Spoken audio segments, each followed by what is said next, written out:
But I do think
llevar a cabo. Esta sesión se va a llevar a cabo en inglés. Si alguna persona habla únicamente español, puede pasar por un receptor a la mesa de los intérpretes que se encuentra del lado izquierdo o a su derecha en la sala. Gracias.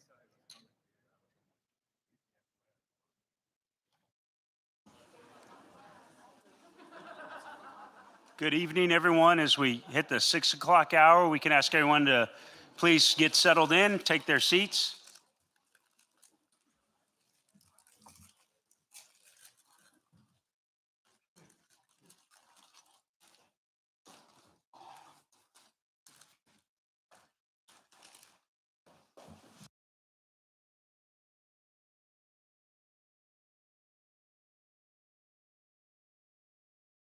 Good evening, everyone.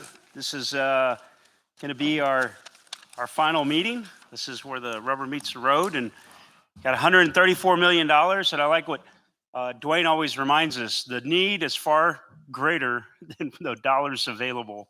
And I know that many of you are struggling with that. So um, we look forward to a great evening tonight. I think if anything, I'm so proud of the commitment of my fellow San Antonians around this table and the time that you've put in, the questions that have been raised.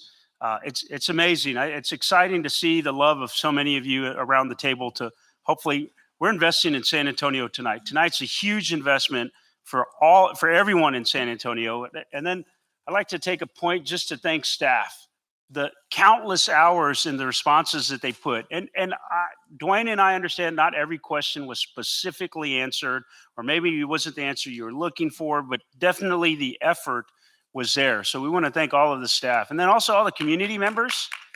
Absolutely. All the community members that are here this evening, including one of our tri-chairs who's going to address us in a minute, as well as Councilman is here. So we appreciate all of their attendance. I'm going to turn it over to my partner in crime, Mr. Dwayne.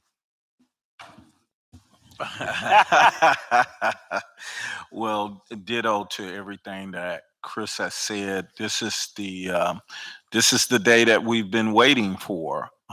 Again, continuing to be reminded that the need is so plentiful, but the dollars are limited. So we are certainly, as co-chairs, Chris and I, we're very encouraged with the dialogue and the communication and the level of respect that has been placed within this committee, but also within the presentations and everything. So we cannot begin to thank you enough for your commitment of time, but your willingness to listen to each other, because all of this is about the benefit of our wonderful city. So having said that, I'm going to turn it over and let one of our tri-chairs, Mr. Brandon Logan, step up to the plate.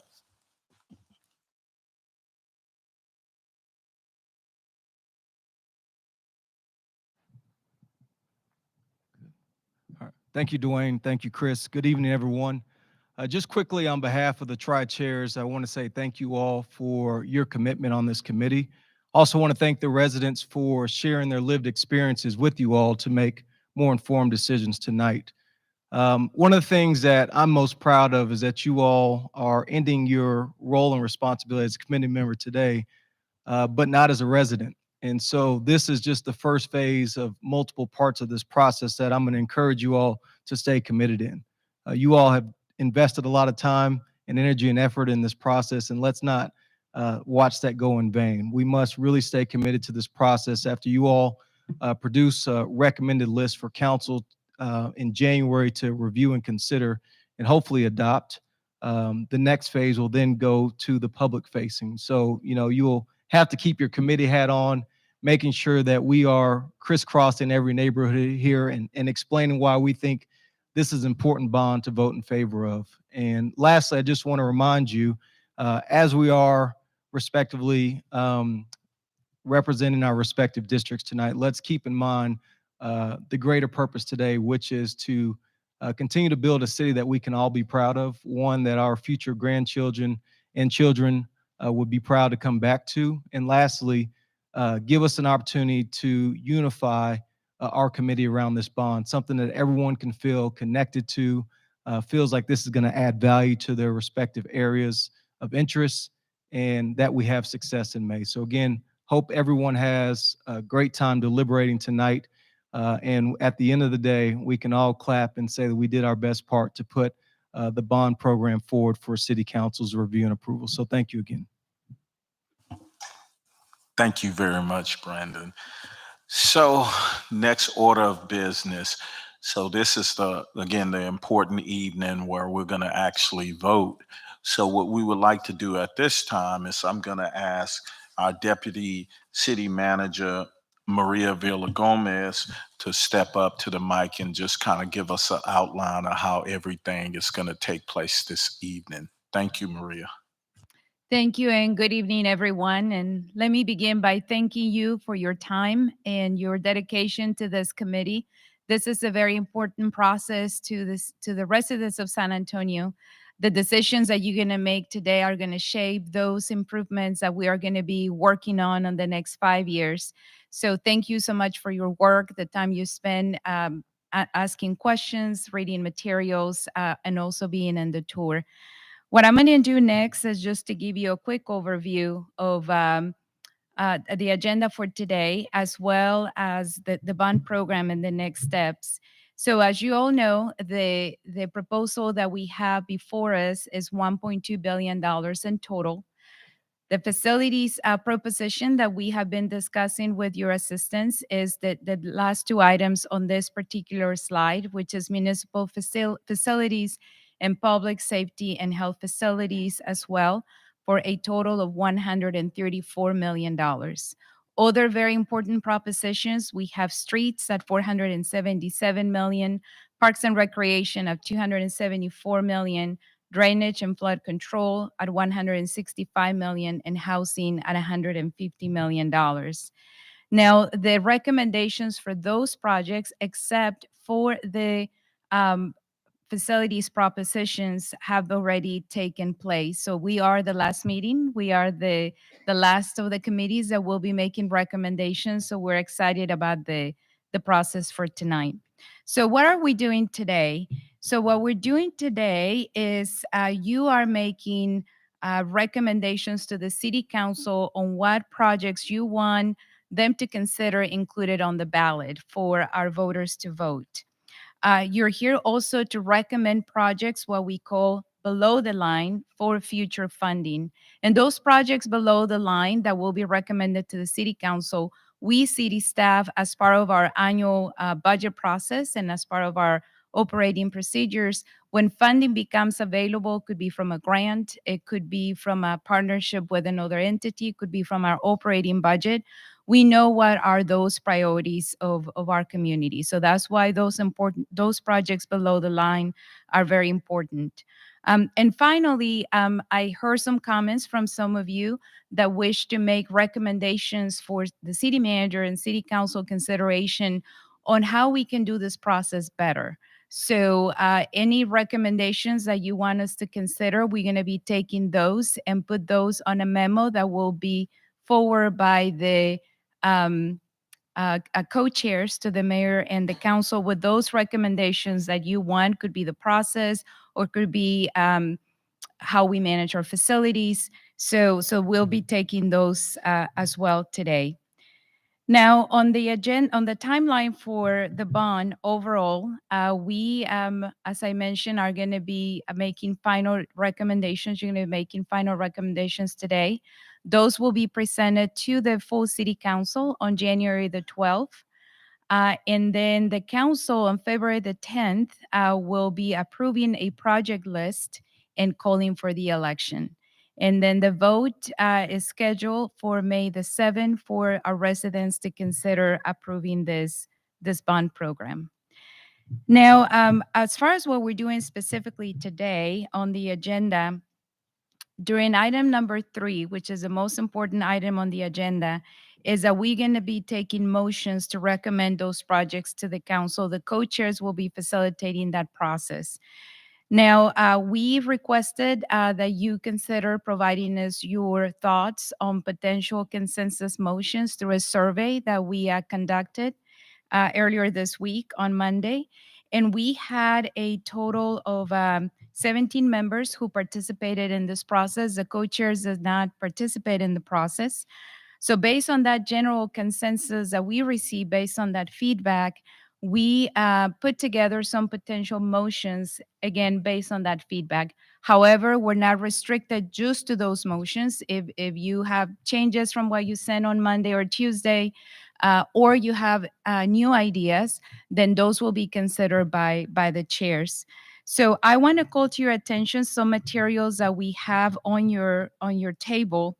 One, just to make it convenient for you, we are giving you again the list of the staff recommended projects. Those are the 17 projects that we have been reviewing in the past 3 meetings. Also, for your convenience, we have the list of the considered projects, those projects that were considered but did not make the recommended list. We also included the list of projects that we heard through the public input process for your convenience. And then finally, we have the list of motions, those that we compile from the emails that were received by staff, and also those motions that reflect those projects below the line that you included in your survey. So all that material is before you for your consideration. I also want to note that we have 2 proxy members today. The members that have been joining us here for the past 3 meetings were not able to make it today. So we have Ms. Luna from District 4, and Ms. Luna actually has served in the Parks Committee for District 4. And then we also have a representative from District 6. And I'm sorry, your name? Mr. Gomez from District 6 is also serving as proxy as well. So those are 2 new faces that you will see today. So with that, co-chairs, I would like to turn this over to Mr. Walsh, our city manager, who wants to make an announcement. Thank you. Thank you, Maria. And congratulations to each of you to getting to the 4th meeting. It's certainly, as Maria outlined, critical meeting. We're going to hand out a letter that was sent to the mayor and I at 4:30 this afternoon from Texas Biomedical Research Institute. And so you'll have a chance to read that. Let me just highlight a couple of things for you as John is passing this out. As we met, city staff met with Texas Biomedical Research Institute in the summertime to understand their project scope and understanding that the work they were trying to do there with the $11 million in request as part of a $30 million infrastructure upgrade for the facility, we understood from the staff perspective the implications from an economic development standpoint, from a research standpoint, from a growth standpoint in terms of jobs for the community, and therefore was part of the staff recommendation to the council.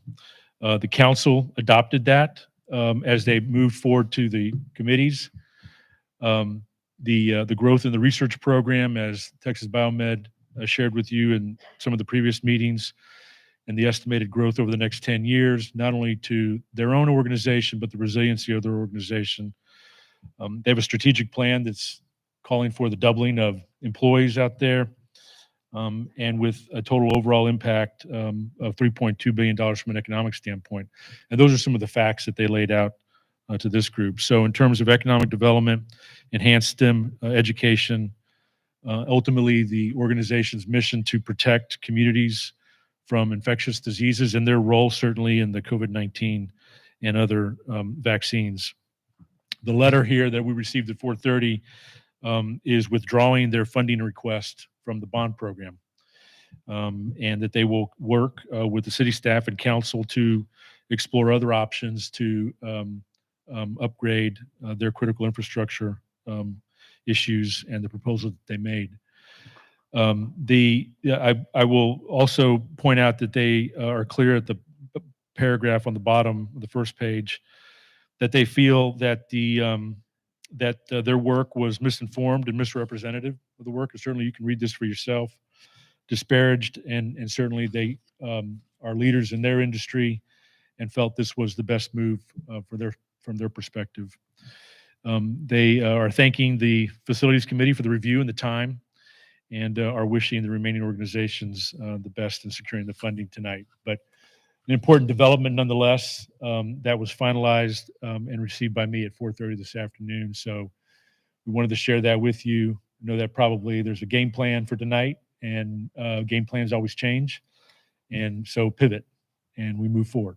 So thank you. Thank you, Eric. All right. I don't know why I just thought about before I got here tonight that we would try to take a moment just to breathe. But let's go ahead and hop right on into it. And what we want to do at this point is we want to go around and allow each of the individual districts 3 minutes to make some comments before we get to the voting portion of it. And what we're going to do is, I know there was a comment once before, but we're going to start with one and we're going to work our way all the way around. But what we're going to do is we're going to have 9 go last and then 10. So 10 and then 9 is the only change. So we'll start with number 1.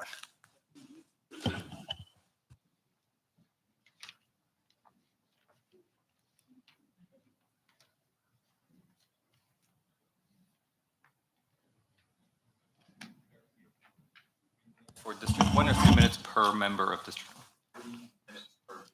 Per district. Jordan, you want to go? Are you good? In case you didn't hear that, 3 minutes per district. Well, we think we want to pass the baton over to District 2 while we gather our thoughts, and then we'll comment. Okay, this is what we'll do. We'll allow 5 minutes for everyone to just kind of have a little conversation and collect your thoughts.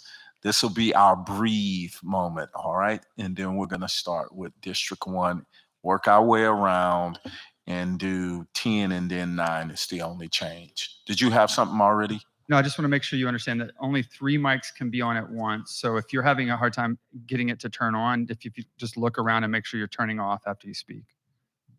All right. So we'll give 5 minutes, and I would remind everyone, please silence your phones.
All right. So as we continue to move forward, we'll go ahead and start with D1 with your 3 minutes to discuss whatever topic you want to discuss with respect to the projects.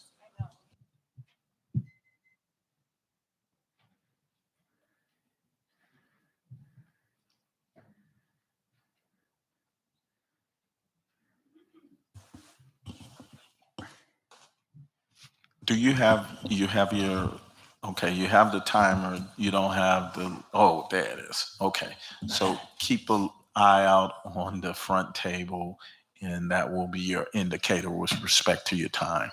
Thank you.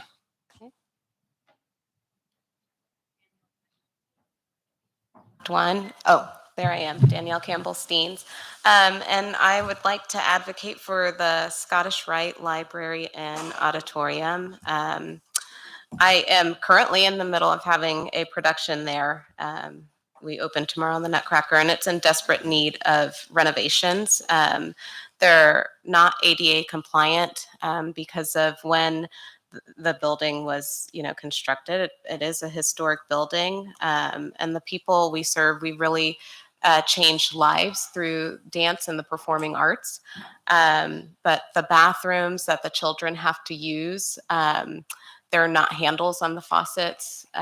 There's mold, and I think that $650,000 could go a long way, especially for smaller arts organizations who may not be able to afford some of the bigger facilities like a Tobin or a Majestic Theater.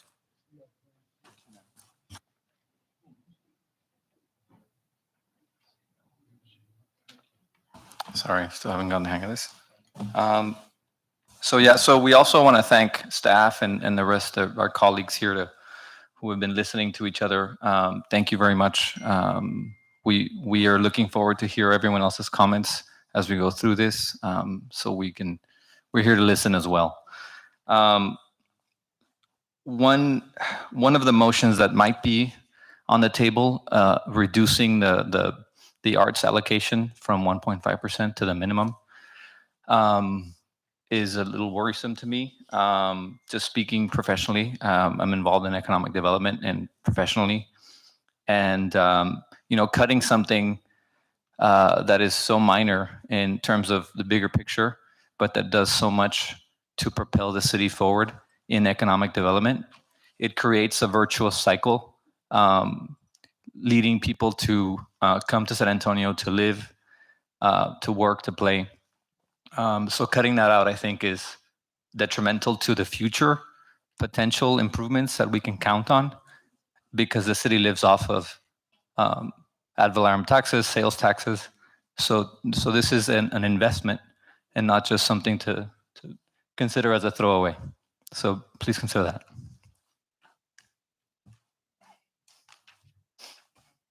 We're good? Good, Jordan? Thank you. Yeah. D2.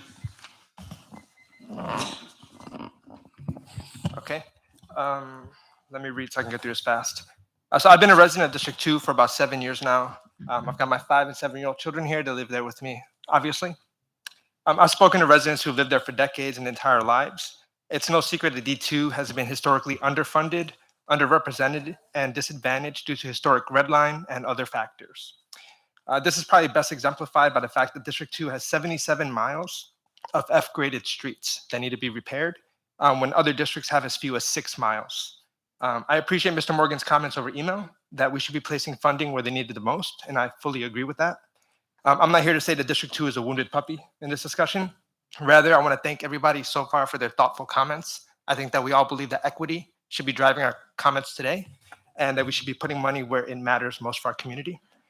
Thanks again. I look forward to working with all of you.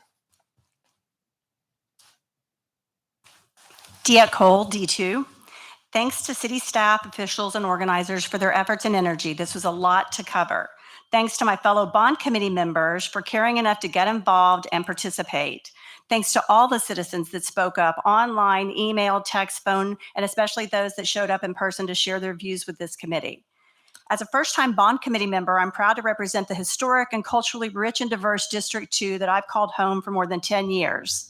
Much of our district was included in the original 6 square miles of our city's founding. Our district history is long, we've been overlooked, and our needs are great. 2 of the East Side's beacons of community, gathering, learning, and enrichment are city facilities on this bond. Ella Austin Community Center, founded in 1897, and the 91-year-old Carver Branch Library. I have hope and faith that these 2 gems of San Antonio African-American history will be approved here today for refurbishing and securing for all of tomorrow's San Antonians. Embracing diversity in all parts of our city and helping neighbors in need. We work best when we work together, and we truly are all in this together.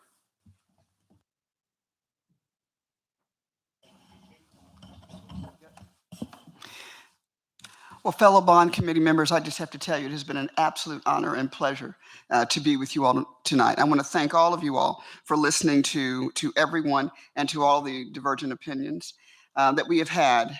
And what I want to be able to just emphasize is that District 2, for years, again, has always, we have, when you look at the indicators, we have the highest health inequities. We have the largest number of working poor.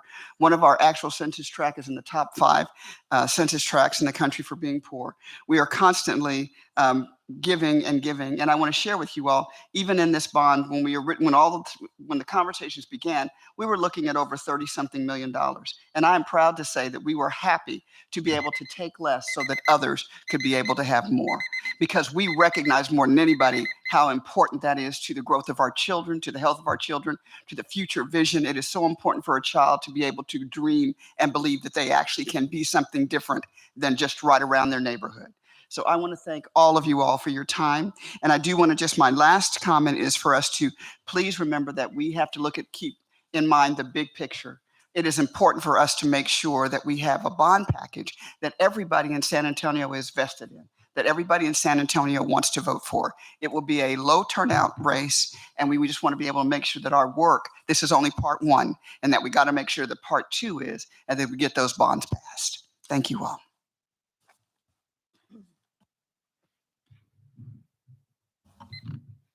Good evening, everyone. And again, I want to reiterate what everybody has. It's been a pleasure to serve with my District 3 counterparts during this busy time. It's been a very busy time, Christmas right around. I know everybody could be doing other things in these evening extended hour meetings, but we really appreciate everybody coming in and doing their public due diligence and actually, studying. There were so many memos, and thanks to the city staff for providing all the information. I know sometimes it felt like not the question I asked was answered, but you would follow up and make sure it was answered. And so I really appreciate all your work, because I know that takes a lot of time. Poor Kevin, I'm pretty sure he's tired of emails and and responding, but I appreciate his service.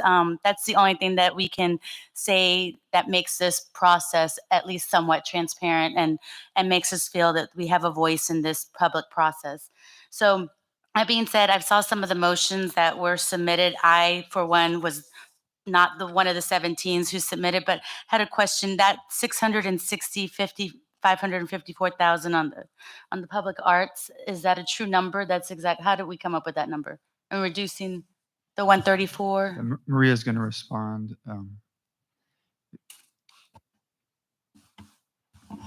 So that is 0.5%, Councilwoman. Yes. So that's the exact amount if we were to reduce it from 1.5% to 1%. And to my knowledge, there's nothing in reference that's being requested for that amount. 660,000 is not going to go get me a new fire station. It's not going to provide. I essentially want to make sure that we push projects that are fully funded, that have a success rate, and not just kind of piecemeal just because we're trying to find a little bit of money here or there. So I wouldn't be supportive of removing that 0.5% at this point. I am here to listen. As I've told many committee members, I'm here to build consensus. We don't want to be the committee or the district that has any pushback. We want to make sure we deliver a quality project proposition to our city council members. At the end of the day, they're expecting something equitable that passes the equity test, something sustainable. I think we had some core mission goals that we needed to make sure that we pass, to make sure the projects are resilient, that they're accessible, that they're sustainable. And we need to make sure that we bring that to the voters. And I also, this is my 4th time being around this every 5-year process. So I've seen it as a city staffer or as council aide staffer. I've seen it as a council person. I've seen it as a citizen on the drainage committee, and now I see it on facilities committee. This has changed a little bit, and you always improve it. And there's still room for improvement. So I'm excited to see and hear some of the suggestions that committee members have in improving this process in the future. I also do respect the fact that Texas Biomed did figure out and understand and hear the committee in general. And I know they provide a worldwide kind of benefit to our entire community. But I also understand that it's really tough, as Dwayne said, the need is plentiful and the dollars are limited. And so I also I look at outside agencies as a very difficult thing to fund every 5 years, especially with such outstanding needs. That being said, though, if there is a majority that is in favor of these outside agencies being funded, I would also ask for a recommendation or policy that be put in place that if outside agencies come at this term, that they are not back in the next 5 years for the next bond election. We need to make sure that not the same agencies are coming back every 5 years when the need is great. Meals and Wills is out there. We've had other nonprofits reach out to us. And so I would ask that city staff and our committee consider that as something that we push forward to our council. Thank you. Thank you, District 3. District 4? Thank you. Again, I want to echo what everyone has said. I really appreciate staff. Every memo was pages and pages of answers to questions that we asked, and I appreciate your patience with us and all of the answers that we received. District 4, we are in favor of the recommendations for the city, but we now know that we have the job of allocating $11 million to different projects. And we probably all have a special project that we would like to see, big and small, some of this funding go to. I am going to make a motion down the line for Meals on Wheels. And Sam is going to make a motion for Aquatic Center at Palo Alto. That is in District 4. So those are 2 of the things that we are interested in. I see Beth, District 10, you were going to do a motion for 5 million from the 11. If before that motion is made, if you could just give us a little rundown on what the project is, because I don't have it clear in my head enough to vote yes or no.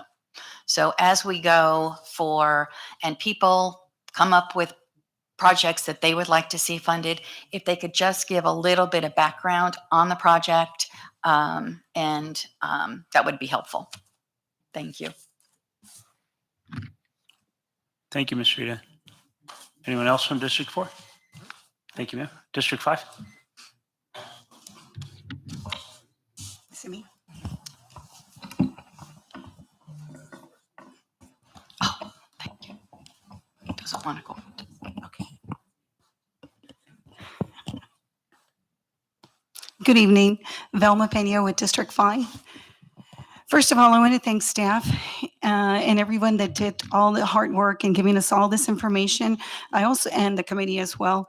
I also want to thank all the community members that came before us and advocated for what they wanted to see in their districts.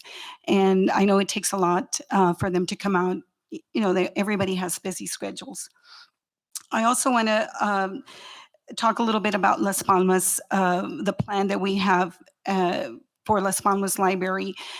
We're advocating for there's a need. There's a lot of needs in a lot of different neighborhoods. Oh, but let me touch on this first. It was an eye-opener when we did the tour. We got to see a lot of things that I would have never have seen if I wouldn't have been on that tour. And it really, really made a difference in the way I look at things, because it's the needs. We really need to address a lot of the needs in different districts. Anyway, so regarding Las Palmas, we're hoping that we can get support for the plan for the Las Palmas Library, because it's Las Palmas, the Y, and the park. And we want to be able to connect them. We want to be able to have a destination in the west side, in the Las Palmas area. So we're hoping that we can get that support from the committee here tonight. We humbly ask for your support. Thank you. I'm Rebecca Flores in D5 also. As all of you know, the west side of San Antonio must be viewed through the lens of equity. I believe that our public facilities in District 5 need rehab and repair. So we were asking for the committee to consider Fire Station 33 for funding. We're asking for a total of $12.5 million.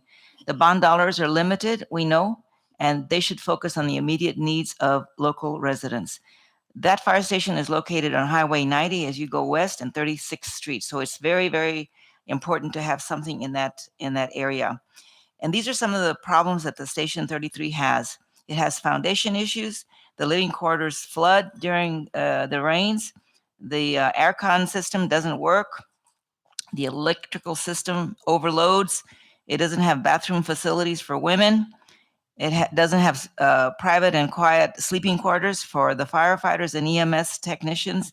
The kitchen and dining area are too small for the number of people at that station, and there isn't enough personnel parking or visitor parking. The station was built in 1972, that's 50 years ago, and it is small, 7,000 square feet. Estimates are necessary that 16,000 square feet are necessary to meet current and future needs. And I understand that Terry Castillo, am I read already? Okay, well, please consider Fire Station 33. Thank you. Thank you, District 5, Ms. Flores and Ms. Pena. Moving over to District 6.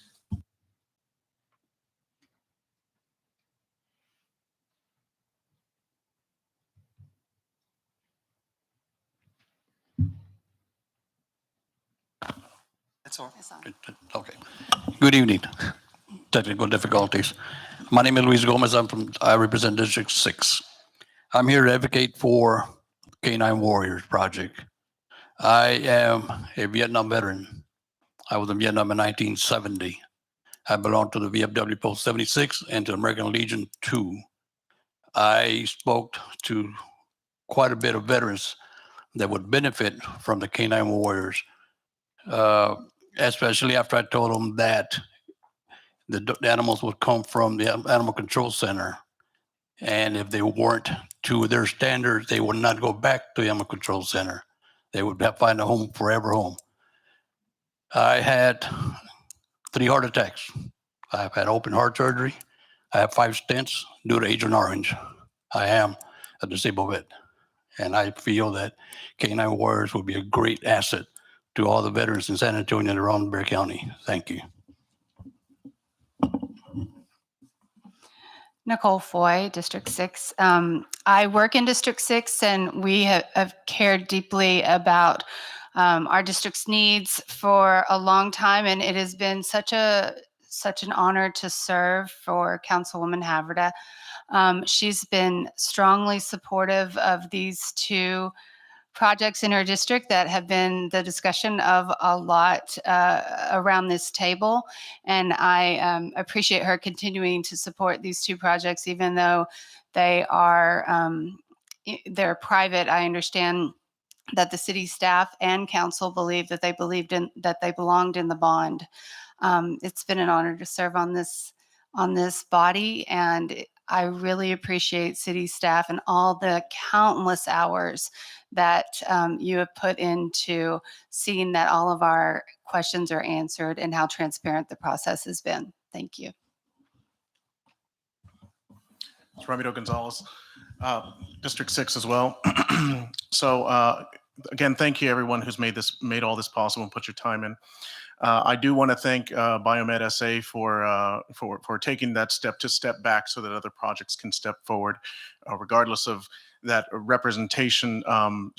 Being sensitive to what the community is saying is a big step, and it now allows us to kind of look at what some other needs are.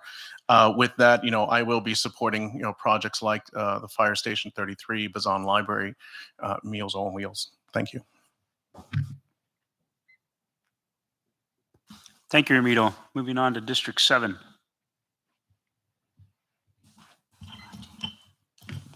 Hi, Melanie Coffin, District 7. In addition to thanking staff and our co-chairs for their leadership, I do want to give thanks to our ASL interpreters who have done a phenomenal job in speed signing with 2-minute restrictions and people trying to say as much in as little time as possible, especially with the number of nouns, proper nouns that need to be finger spelled. And with that, appreciation to the city for making a conscious decision to just have a standard format of providing the ASL and not being dependent on waiting for a request to come in. So that's greatly appreciated. And then just a note on the proposal for a reduction in funding to the arts, the 1.5 down to 1%. The only way that I would even think about supporting that is if that funding was reallocated to the performing arts projects, since they do not qualify under the criteria of the arts parameters. I also want to thank everyone for being here. I just want to mirror the comments about looking through the lens of equity and keeping that in mind, and sustainability, and those are my comments. Rudy.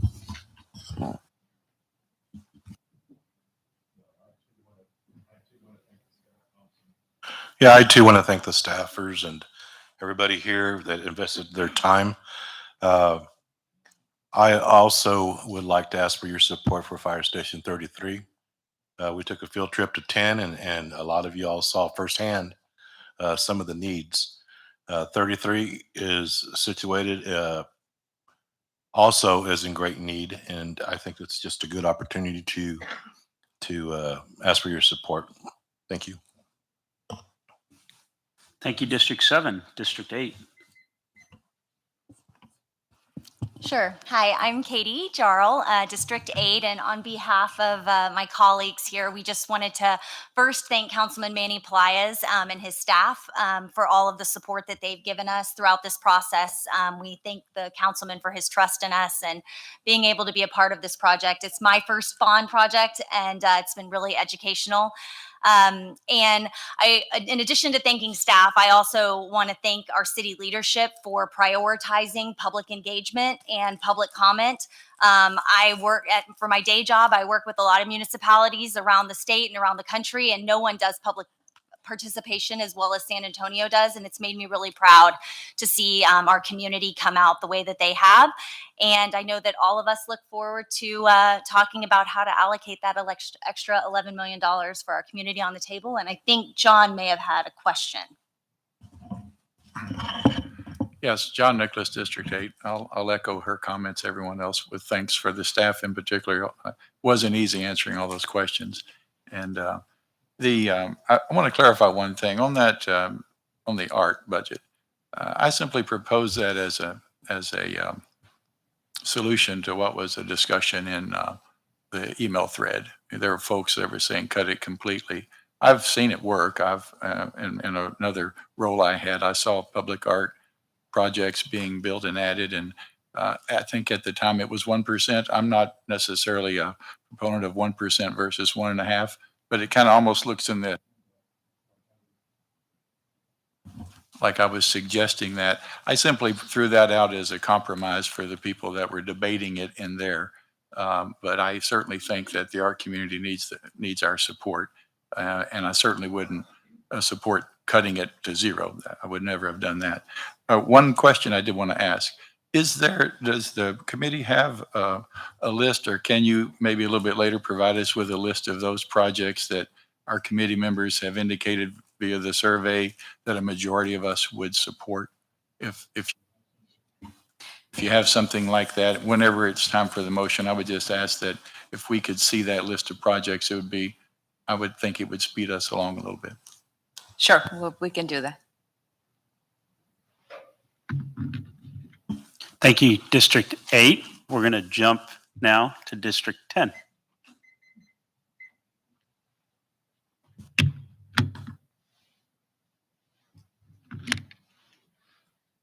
Okay, here we go. Got it. Hi, Beth Graham, District 10. I have a question. There was a question from the other side of the table directed to me. Should I answer that now or wait until we're talking about motions? Okay. The question was, what would be encompassed in the Bazan Branch Library project and the Express Plus project in Port San Antonio? Bazan would redesign that library. It was built in 1993, which doesn't sound that long ago until you figure out that we're looking at almost 30 years. Library services have changed, and the needs of the community have changed drastically during that time. This would provide enhanced technology access, dedicated children's and teens areas, which that branch does not have now. Self-service laptop kiosks so that people could check out laptops to use in the branch, and additions to the collection and realignment and creation of new shelving. We received this in the handout from the library, I think last week, yes. The Express Plus would be in the Port San Antonio area. It would provide a collection of books and materials, a site where people in that region of town could pick up and return items. They could place holds and have them delivered there. They would be able to get self-service laptops. They would have that access to Wi-Fi, and it would offer a community meeting space, which libraries are in great demand for that kind of service. Why have I proposed these two projects? As I said, library needs and library services have changed drastically. They are not the sit around and be quiet and read places that we might remember from our youth. The Bazan and the Express Service Center would both offer improved service to underserved areas of San Antonio, meeting some of our equity needs. And I would like to point out that these are both areas that lack broadband access. San Antonio, as a whole community, is badly underserved in technology access. And broadband is available to our citizens only through libraries in some cases. Finally, this is not what I meant to say. I'm sorry. I think that part of what we need to invest in our community is intellectual capital. For many of our citizens, that is available only through their public library. They do not have that access at home. They don't always get it at their schools due to inequities in funding.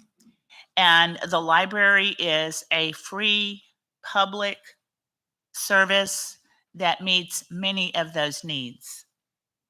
Can I have? That's enough. Thank you, Beth. Mr. Morgan, Ms. Fidda.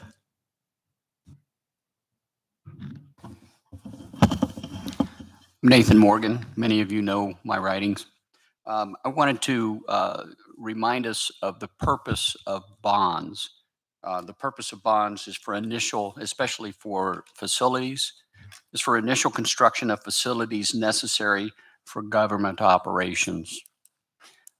Somewhere we got off the rails and went into this business of loading bond programs up with all kinds of special interests programs. Henry Cisneros essentially started the practice by saying that we have to craft the bond program such that the 10% of the people who impose this debt on the rest of the community will approve it. So the practice of loading it up became instituted, and that's how we got where we are today. Bond programs are not exercises in philanthropy. Nobody in their personal life borrows money to give to charity. Choose wisely. The Federal Reserve is raising interest rates. That means that the dollars that we borrow in these bond programs are going to cost us dearly for the duration of these bonds. So that is my message. Thank you. Thank you, District 10. We'll conclude with District 9. Hello, this is Lisa Taylor with District 9. When people think of District 9, they might not think they need some equity. They might think about the huge growth in Stone Oak, or maybe going out to 281 and all of the shiny new houses and stores, offices, businesses. But I want to tell you about how very much established a lot of the areas in District 9 are. As a matter of fact, I made it known last time, Brook Hollow. It was the first library built out of Loop 410. If you can imagine a time in San Antonio history where Loop 410 is way out. So it was built in '83. Its last major expansion was in '97. It did have a children's area added in '05. And it is a hub for voters, especially early voters. So if you want to, we talked about government and supporting government function through our bond projects and equity. It's really at a crossroads. You have elderly people who have lived there that may have been their first and only home. And then you have new families moving in and reinvesting in that area. It draws heavily, if you Google voters and Brook Hollow, it draws heavily where it's one of the places where it bucks the trend in voting. I mean, people are lined up and eager to vote. Find a parking spot. It's very hard to find in that neighborhood, lining up for hours. So I think including improving accessibility to voting for all ages. And again, it draws from everywhere from 410 to 281 to 1604 to Redland. It's a huge government function, as well as, of course, what we think of traditional libraries, reading, literacy, intellectual capital, community. So I would definitely, at the very least, look at maybe setting the groundwork for an expansion. I know the library board had mentioned that it could be a transformation / expansion to a regional library. And I see why, because it really is, it's a geographical crossroads with 410, 281, and 1604. It's a demographic crossroads where you have the prosperity of, you think of Stone Oak and 1604, but you also have the very established areas of 410 where there is a lot of disparity, from housing to education. So I really think we need to consider at least setting the groundwork for that, even with a feasibility study, maybe a little bit more than that. Now that it looks like we might have a few dollars freed up. So that's what I have to say. Thank you. My name is Dawn Bamunde, and in talking with the voters and your neighbors in District 9, and us not having anything in facilities to vote for in District 9, I did at the beginning, even though I love all the art in San Antonio, and it was brought up that taking $250,000 from a $660,000 and $541,000 allotment seemed not very much, a little bit. But now that we might have a little bit more, I definitely wouldn't want to maybe take that money from that, make that motion to take the money from the 1.5. So I would hope that we could consider maybe taking a little of that to begin, at least for these voters and these people that are coming to this library, to use this library, to have a paved parking lot. Thank you.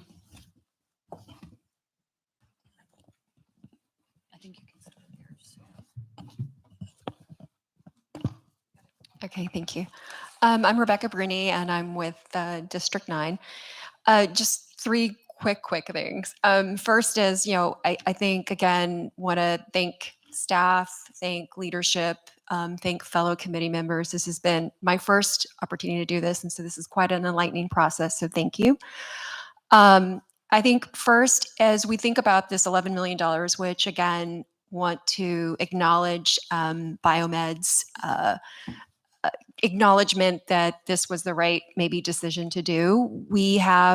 Think about this through the lens of what we heard many community members say. I think there's a need to boost our human potential, our brain capital in our community, helping our communities thrive and remain vibrant. And so I want to acknowledge the community voices that were around the table the last two meetings, and also this emphasis of public safety. And I think public safety is beyond just, you think of substations. Substations are now really more than just for crime and violence. They are the starting place to help intervene with domestic violence and linkages to community for food insecurity. It's sometimes the first place in the gateway people go for a lifeline. And so this is beyond just a public safety, the way that I think we've traditionally framed it.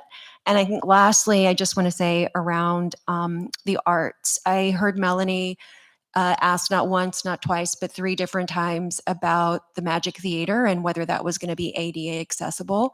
And I think as we talk about equity and we talk about how the arts are a vibrant part of our community to be accessible for all, I think we also need to ask ourselves if we are assuring that we think of how, from a modality perspective, people who are limited physically and from sight are able to participate as well. So if we're going to think of public arts and prioritize that as something that all can enjoy, I really challenge ourselves to think about that to make sure that, in fact, all can enjoy.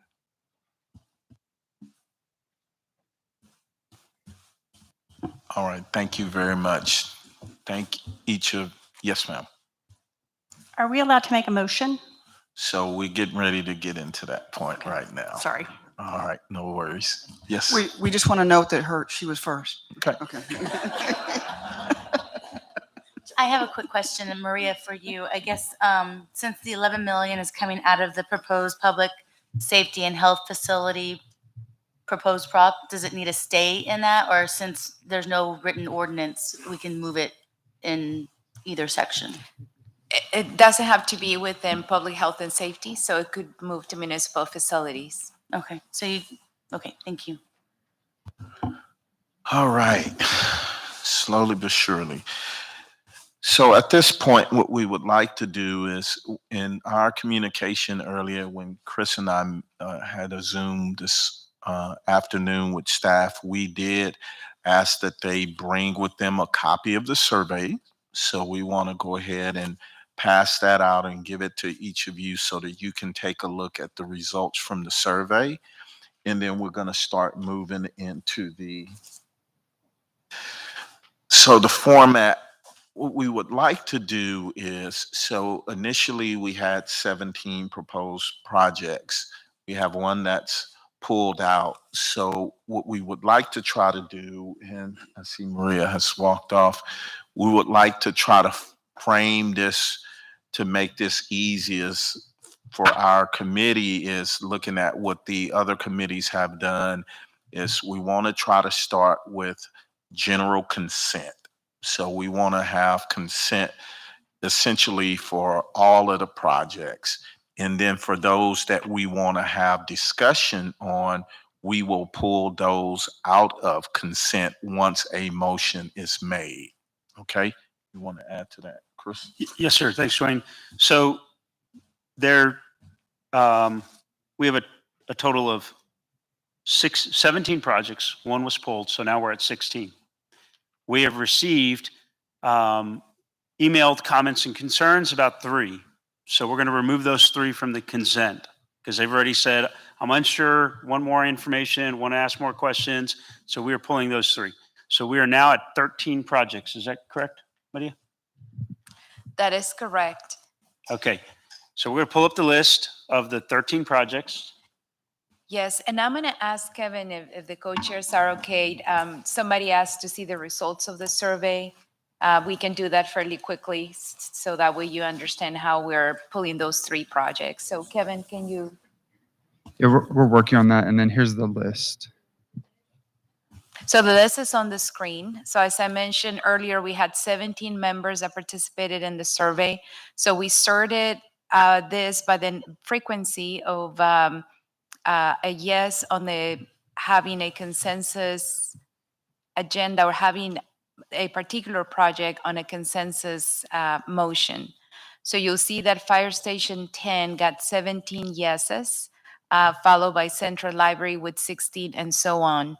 So the 3 projects that the co-chairs are indicating that could be pulled, because as you've seen, Texas, in this case, it was Texas Biomedical, but that is now no longer on the list, but is the K-9 Center, the public art, and so there's 2 public art projects, which is item 14, and then item 16 and item 17. So the 2 public art projects and the Petco, those are the 3 projects based on the general consensus of the yeses that the co-chairs are recommending we consider as a consent motion.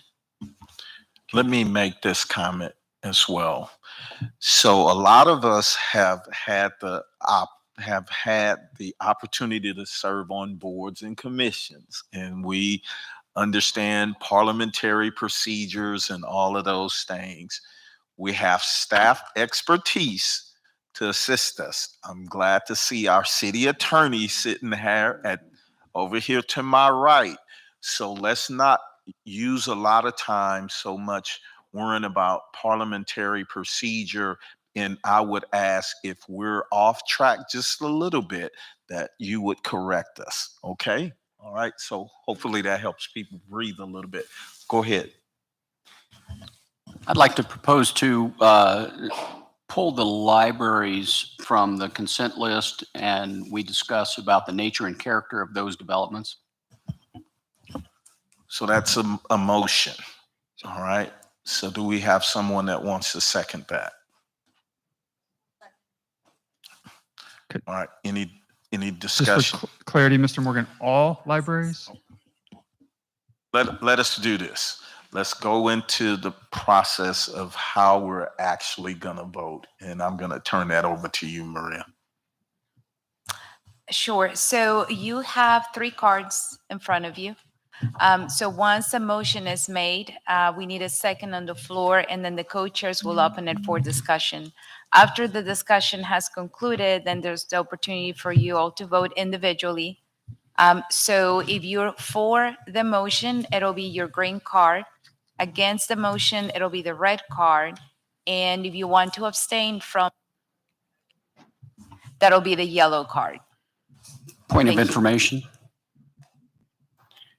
There were projects that were pulled for discussion prior to the meeting. How was the vote held on that?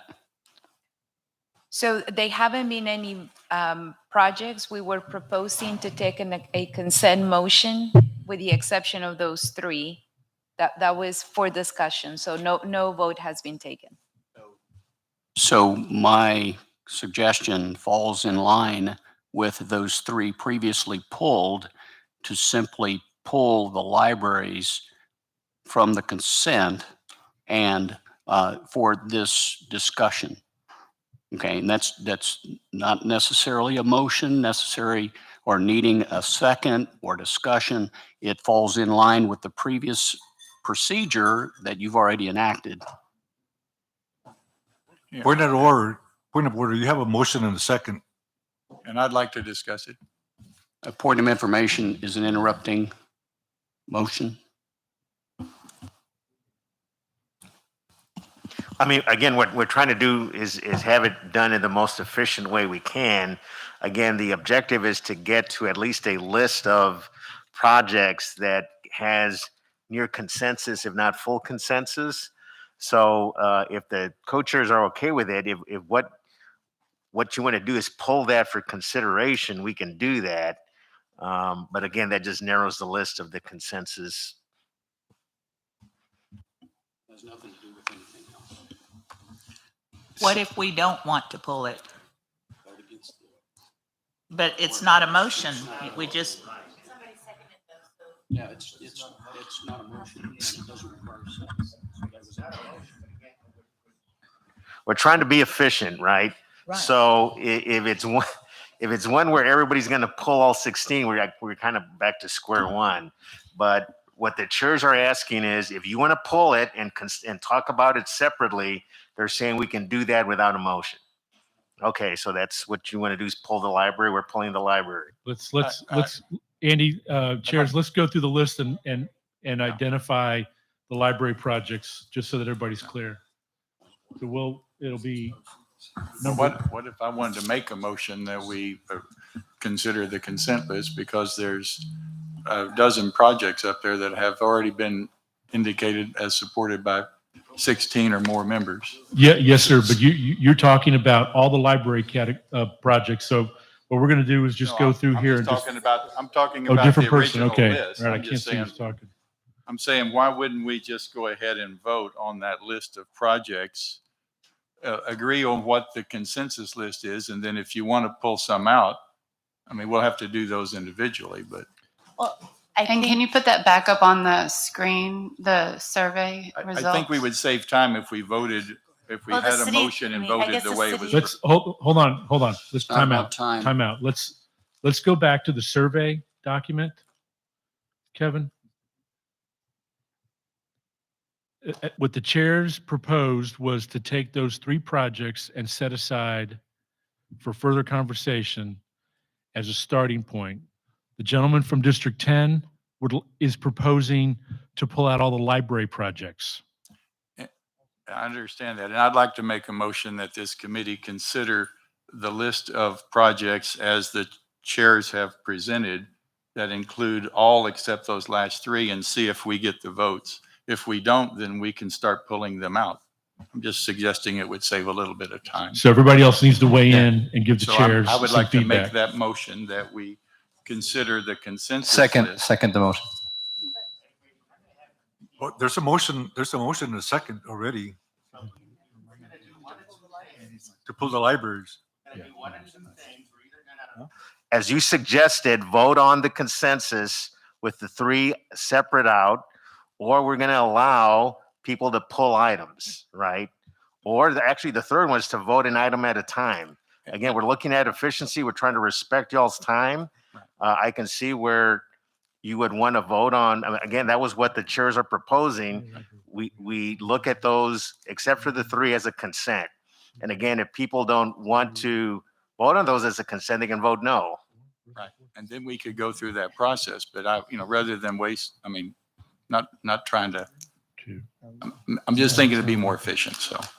Point of privilege. Let me make sure that I clarify this. When we say that these are the items that the co-chairs are presenting, it's based on your feedback. This isn't myself and the co-chair saying these are what we want to present for consent or for discussion. This is based off of the majority, which is 17 folks that participated in the survey.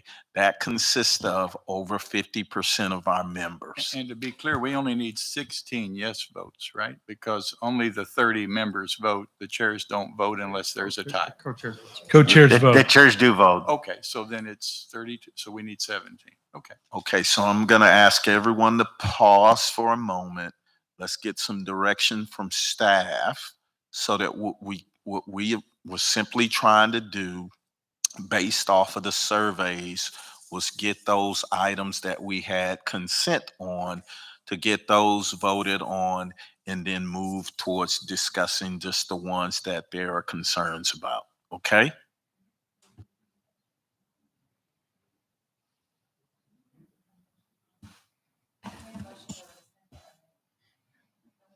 We've had a couple.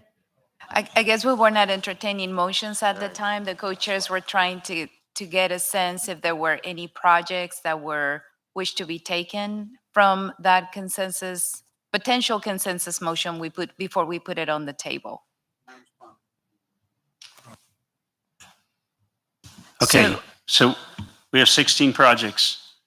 My partner and I here, we pulled 3 of them off based off of multiple individuals asking questions or expressing concern.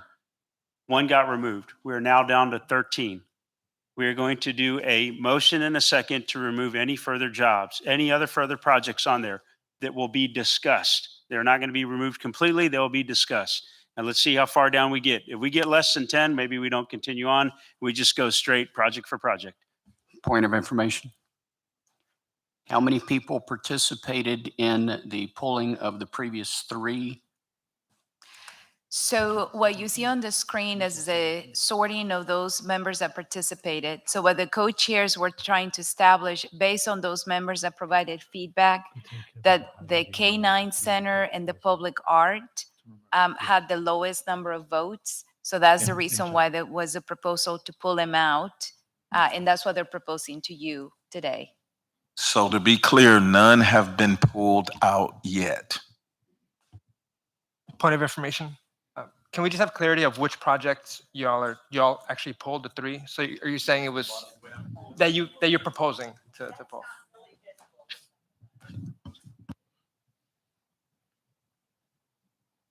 That's a great question. So let's highlight in yellow. Blue is biomed withdrawn. The chairs talked about number 16, number 17, and the Number 14. and another public art one. So Right. number 14, Kevin, highlight yellow. We will. Yeah. Yeah, we will. Ma'am. I'll let John do that. Okay, I'll start from the top, if that's okay. Or do you want to read the text of the ones being eliminated? Just eliminate. I got you. Okay, so you know about biomed withdrawn, right? So Petco, Love, K-9 Center would be discussed individually at this point. Public art for the public safety proposition would be discussed separately. And then public art for the municipal facilities would be discussed separately. Those 3 things. Okay, what was supposed to be a really quick, easy process is, we apologize if we created confusion. Okay, we're going to start with 16 projects. Let's start this over. We're going to start with 16 projects. If anybody has a concern of those 16 up there, remove the yellow off of those 3, please. We'll do. We got 16 projects up there. If you have a problem with any of those projects, we will make a motion. We will get a second. We will take a vote if we pull it off or not. Okay. Pull it out for discussion, afterwards. Yes. The goal here is to whittle down a consent project list that we can all vote on. So I want to respect Mr. Morgan. The first motion of these 16 projects that are all there is to remove all libraries in that 16 list. Can we identify those 16? Item 3, Central Library. Okay. Yeah. Go ahead, John. With your permission, I'll highlight, if that's the motion on the floor this second, I'll highlight them yellow so everyone knows. Is that okay? Okay. Okay, Central, yep. Carver, yep.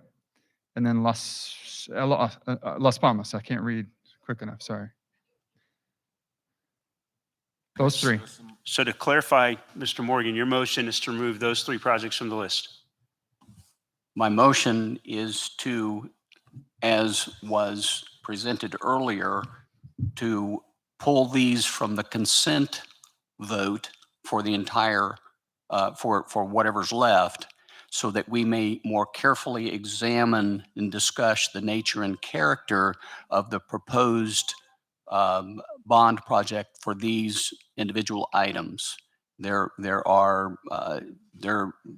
is more than simply the library there. That's my point. But never mind. The reason is so that we can more succinctly discuss what this project is. We may end up trimming it back. But my point is that let's set this aside and take a closer look at it and deliberate properly rather than just blanketly approving it without looking at it closely. So your motion stands or you're withdrawing it? My motion, if you want to call it a motion, is to set these three aside for discussion before we, and for ultimate scrutiny before we finally include them in some form or fashion in the list. So there's a motion. Is there a second? Ms. Taylor from District 9 seconds the motion. Got it. Okay. We'll open it up for discussion. I'd like, Real quickly, just want, speaking against the motion. I'd like to ask a question to clarify. You had 17. I'm sorry, I'm Mr. sorry. Nicholas. The motion is to remove those three projects highlighted in yellow regarding the library system projects to be discussed after the consent motion at some time. Exactly. Is that correct, Mr. Morgan? Well, ultimately, they will be replaced in, to be included in the consent motion in whatever, whatever. No, that's not what we're doing. You're going to discuss them individually. They will not be a Okay. part of the consent All right, motion. we will discuss them individually and on the merits of Each one, to be individual clear, project. each one will be discussed individually. There'll be 3 discussions about these 3 sets of libraries. Works for me. I think that we ought to be judicious in this process. And if you don't have time to be engaged in the process, perhaps this isn't the place for you. We need to do this properly. Can we discuss this Yeah, yet? Mr. So Nicholas. I had a question on the vote. I think you said there were 17 responses you got total?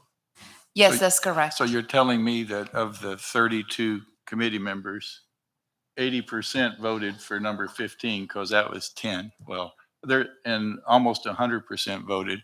So I think we're, if we're going to vote for this, I'd like to just ask the committee members if they would consider this is going to take a lot of extra time if we've already got a majority of people going to vote.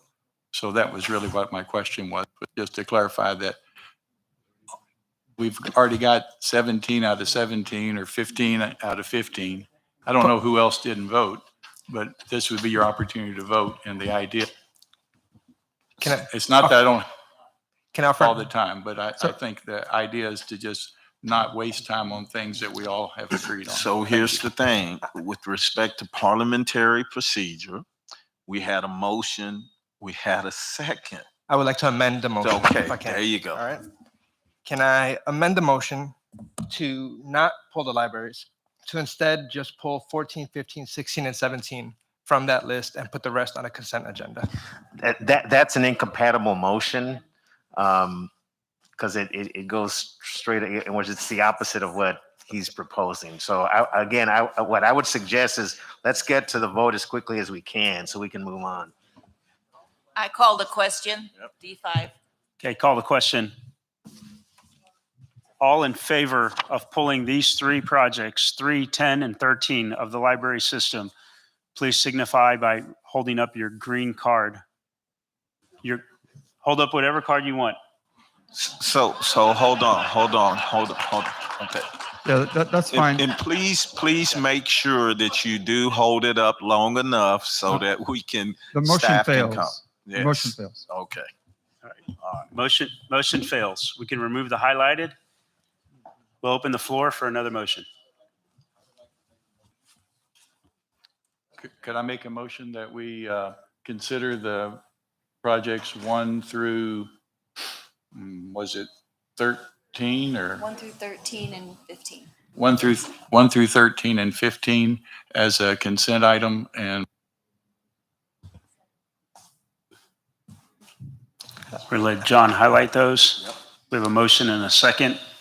1 through 13 and 15, Kevin. Yep.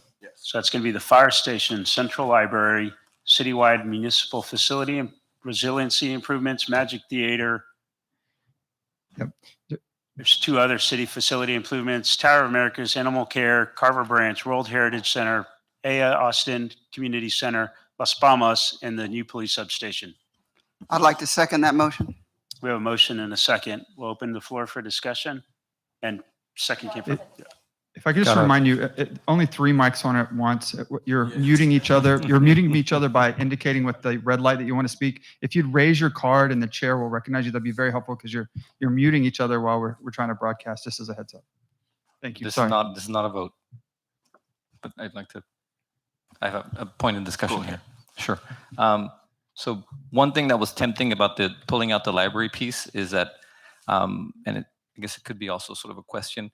How much leeway or freedom do we have to impose some criteria, for example, design criteria, on our recommendations to council? If there are recommendations that the committee wants to make, as I mentioned at the beginning, we can take those concepts or ideas for a memo, but they won't be tied to the projects. And those concepts or ideas or memos would be then subject to the same vote as a recommendation, or could we just add memos more freely than what would be required in a vote, since it's not really a vote, it's just a recommendation? No, I guess the point is that the recommendations will be forwarded to the city manager and the council, but the vote to approve the project can't be contingent on those. Right. Our vote to approve the project, or the council's vote to approve the project. I'm sorry?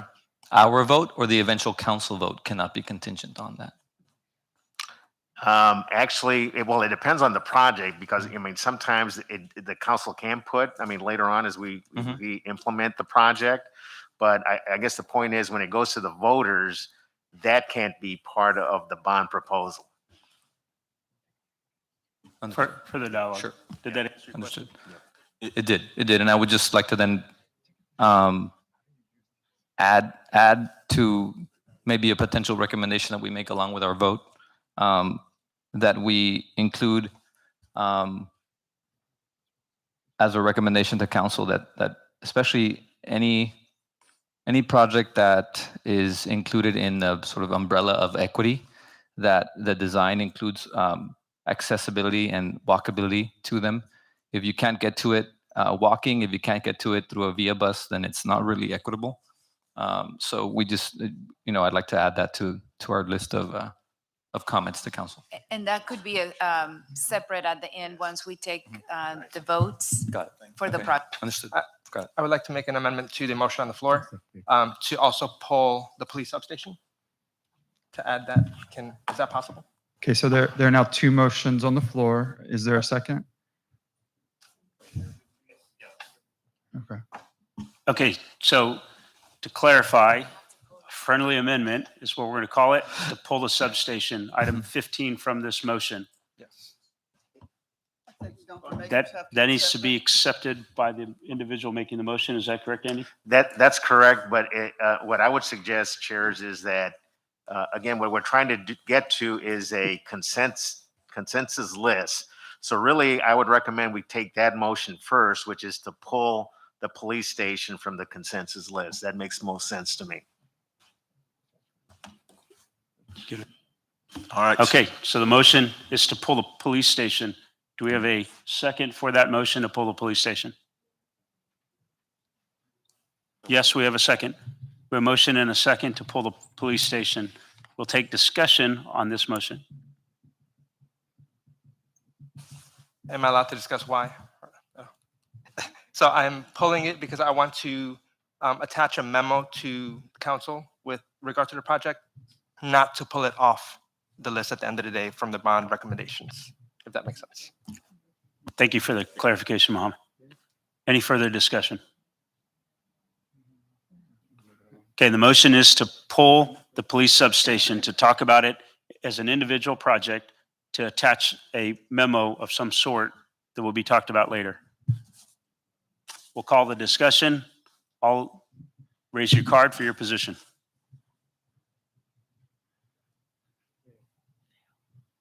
Yeah, the motion fails. The motion fails. Number 15 will stay in. We'll open the floor. Is there any further discussion to the motion of keeping 1 through 13 and item 15?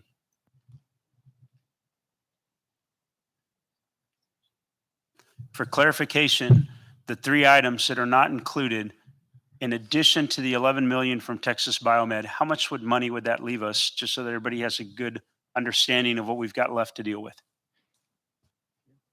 Yeah, we could do that for a second. Yeah, but for now, I would, yeah, for clarity, only 11 million is on the table because those projects are just going to be discussed individually. You haven't decided to defund them. That's correct. Yeah. Better way to say it. Thank you, John. Yeah. Do you want to know that dollar amount, or do we call the vote?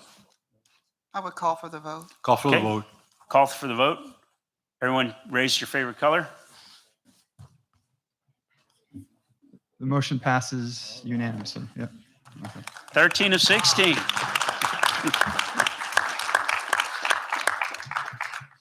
Don't shoot me, but the motion was to include those on the consent, Chair, but I would imagine if you would vote then on approving the consent, you'd get the same vote. So it's up to you. I hope, unless somebody objects, we won't take a second vote on whether everybody approves the consent list.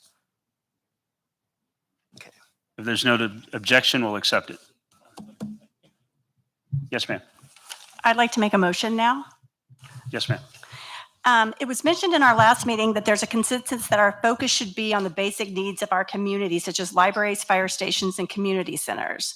Part of our responsibility today is to make recommendations for a bond program that will be supported not only by the City Council, but ultimately by voters. Unfortunately, there's a national trend of bond campaigns failing, including municipal and ISD bonds. Therefore, I would like to make a motion to make the bond more palatable to the public. Based on comments from the public and our committee members, I would like to move $3 million from the Texas Biomed's $11 million into improvements and repairs of Brook Hollow Library in District 9 in order to motivate District 9 voters to support the bond. I would like the remaining funds to be placed in a bucket to fund other basic need public projects to be determined by this committee. I believe this will help invigorate and motivate our community to vote in support of the bond program. I second that motion. Motion and second. We'll now open the floor for discussion.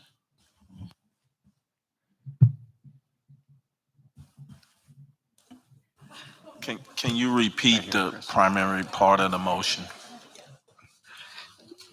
$3 million to Brook Hollow, correct? From Correct. Texas Biomed. That's the Oreo filling, yes.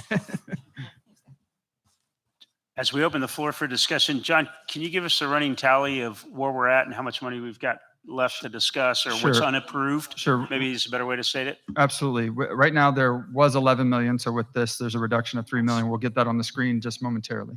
All right, go ahead, Nathan. Kevin, you got me? Like a legal, can we just throw out an undesignated bunch of money, or do we have to actually have projects? You would need to articulate a project for the funding to go to, if that's the question. Yes, I mean, can we take 3 out of the 11 and leave 8 unspecified for the voters? They have to be dedicated to projects. That's what I thought. Go ahead, Nathan. Aside from not spending the surplus that results and thereby reducing all of our property taxes, can you give us some rundown on what the $3 million is being requested for in particular? What do we need at Brook Hollow? I recognize we could spend it at Brook Hollow.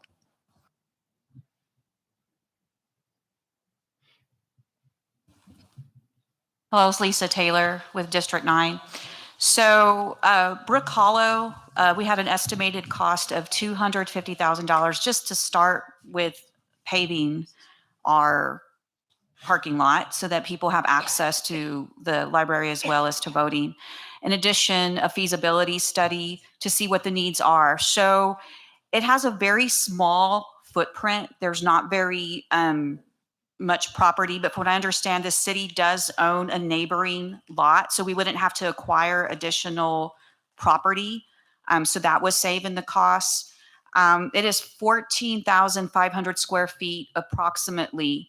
Now, of course, the feasibility study would determine whether it could be built up, if it structurally has the integrity for that type of expansion, or if we could actually expand into the neighboring city-owned lot. So that's another step that would have to be determined by engineers and architects. In addition to that, just really rough, I'm not a construction person, but 14,500. Typically, commercial new construction starts around 250 a square foot as of now. Of course, that could change. But if we did 14.5 and we did about conservatively 200 a square foot, assuming that we didn't have to do whole new construction, that's about $3 million right there. So I think that's an excellent start to what we need to, again, lay that groundwork for Brook Hollow. Let us do this. Let's allow the library expert to speak to this. Go ahead. Good evening, members of the committee. I'm Ramiro Salazar, Director of the San Antonio Public Library. So $3 million, we will be able to make a significant investment, but I want to be clear, it won't be an expensive improvement to the library. You mentioned something about expanding for parking, I believe. Now, the city owns, or the library owns, the lot that's adjacent to that. So we programmed that for some time in the future to provide additional parking. $3 million, we might be able to do that. I just wanted to be clear that you're not seeing a major renovation of the project for $3 million. So I wanted to be clear. Now, $5 million, we can do a little more. A little more in terms of really seeing a significant difference for the community to see, wow, you've really transformed this facility. I mean, if I'm out of line for suggesting that, I'm sorry, but I wanted to be clear what $3 million will do versus $5 million. Can I just, we do want to stress and see if we could have the feasibility study, because I think that would give a good roadmap. And it would also encourage and engage participation in that community since it's such a gem. So if that would be possible. Well, we welcome that. Okay, thank you. Okay, we can hold up again your sign or your color. I think we had this young lady over here. Yeah, District 4. Yes. Quick question. Was this a staff considered project, or is this a new project that is coming before us? Just wanted to clarify a quick item. A feasibility study wouldn't be eligible for bond dollars. That would be for operating dollars.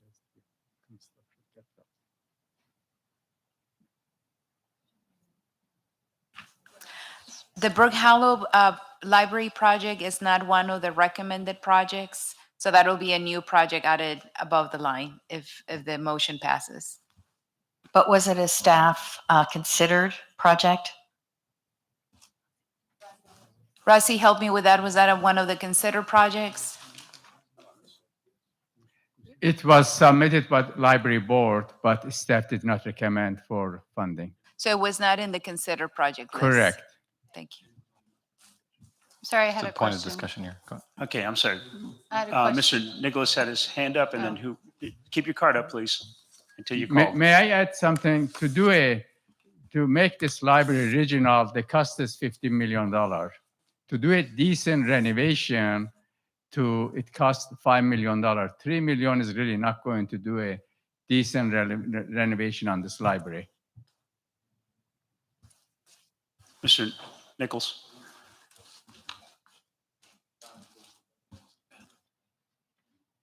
There we go. So I believe the library staff gave us, they handed out a list of projects, and this was not in their top 3 or 4. The Bazan branch was their first recommended one. What I was going to propose is an amendment that we would allocate, whether it's $300,000 or $500,000 to the Brook Hollow Library parking, let them upgrade the parking lot, and then table the overall renovation until there is a plan, a feasibility project, which would be a future bond, and instead go back to the library's requested. They had a list of priority, which each city department is supposed to do. they've kind of identified that. Not, I mean, they don't have one for District 8. I'd like to have one there, but, and so the District 9 didn't make it. So I'm proposing that we modify the motion to instead just, ensure that Bazan's immediate needs are met. And then I'd like to, if you want to make a motion of renovate a library, we have a project for Bazan that's already proposed. They're ready to go, I believe. So I would like to substitute that. So it would be two projects. Mr. Nichols, is that a motion? Yes, I was Okay, the motion is to go to modify 3 to 500. Andy, is modify that? their motion to do that. Well, let me suggest this. I think your motion is to amend the current motion on the floor that instead of reducing it, of adding 3 million, you're adding, what was the amount? I believe the Bazan branch project. No. I don't want to get to Bazan yet. We're Okay. focused on Brook Hollow. What was the parking lot quote? Whatever it was.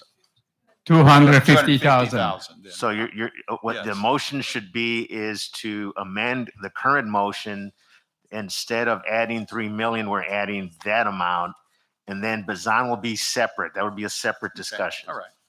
But, and again, nothing against Brook Hollow. I just don't think they're ready to do that one yet. So we have a motion. Do we have a second?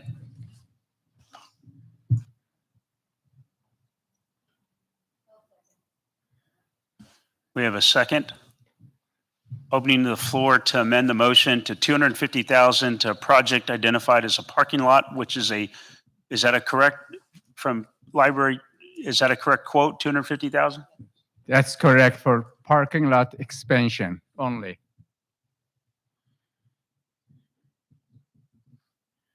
Dialogue. Yes, ma'am, Ms. Hill. $250,000. I don't think that's going to get voter turnout. I think that's going to be considered an insult to our voters who know the need. And as a matter of fact, I think it would jeopardize consensus, making it palatable. People know the need there. So that's my opinion. We can put that, but I honestly think people are going to be very insulted to see that, and to see that there's not a true long-term vision and faith in this library and acknowledgement of the contribution that it makes to our city. Again, if anybody wants to go there for early voting and see what it's like, and I hope that those people aren't voting against this facilities bond because they see $250,000 on there. I hope they're voting for it because they see that there's a true investment in its future. Ms. Beth, you were next with your card up. Yes, I'd like to ask, wouldn't the parking lot expansion be something that could be covered under regular budget capital improvements projects? It would not need to be included in a bond issue? It can Yeah. be. Yes, the answer is yes. Okay, and again, I think we need to take account of the opinions of the people who provide library service to San Antonio. And it's their belief and their understanding that the 2 additional projects that they mentioned when they made their presentation, the Bazan Library expansion and the express service option at Port San Antonio, are what are most needed at this point. Thank you. Councilwoman and then Mohammed. Thank you. And I'm all in favor of Brook Hollow getting some money for some kind of expansion. I wasn't at the 3 million mark, but I was right around there. I was at 2 million. I am just thinking out loud. We don't have a plan. That is something that could be funded with budget dollars. Renovations, I agree with Lisa. I agree looking at a total package that voters are going to be positive about instead of contemplating whether to vote yes or no. And they'll be an advocate for this program if it gets pushed.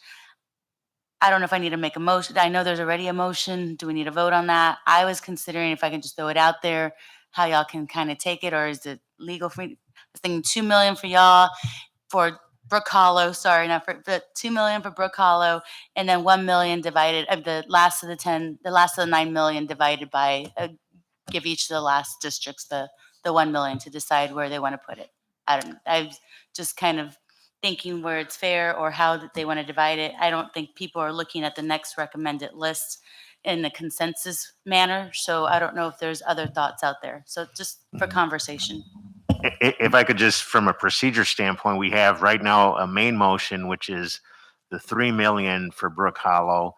There's an amendment on the floor to reduce that. And so we should take those. And then if the amendment fails, then Councilman, we can talk about doing from 3 to 2. Mohammed. Yeah, so just a point of clarification, I can make another motion right now, right? That'd be too many in Robert's rules. So I'll take a step back from that. I will agree with Lisa Taylor on the fact that we don't want to insult the voters, right? We don't want to insult them with what we're putting on the table. Working in campaigns and getting, working on bond projects, getting them passed, getting voters out there, we need to appeal to every voter, especially to the districts that have high voter turnout. I know it sounds like extortion, Nathan, right? That we have to serve people that turn out to vote. They are highly concentrated in District 9. If we don't have something to show them, right, that's direct and easy to understand and speaks to their favor, they're not going to be supportive immediately, and we need to focus on that. So I want to make sure that we keep that in mind and that we don't drop the amount that's on the table. We have Rudy Morales and then Ms. Neff.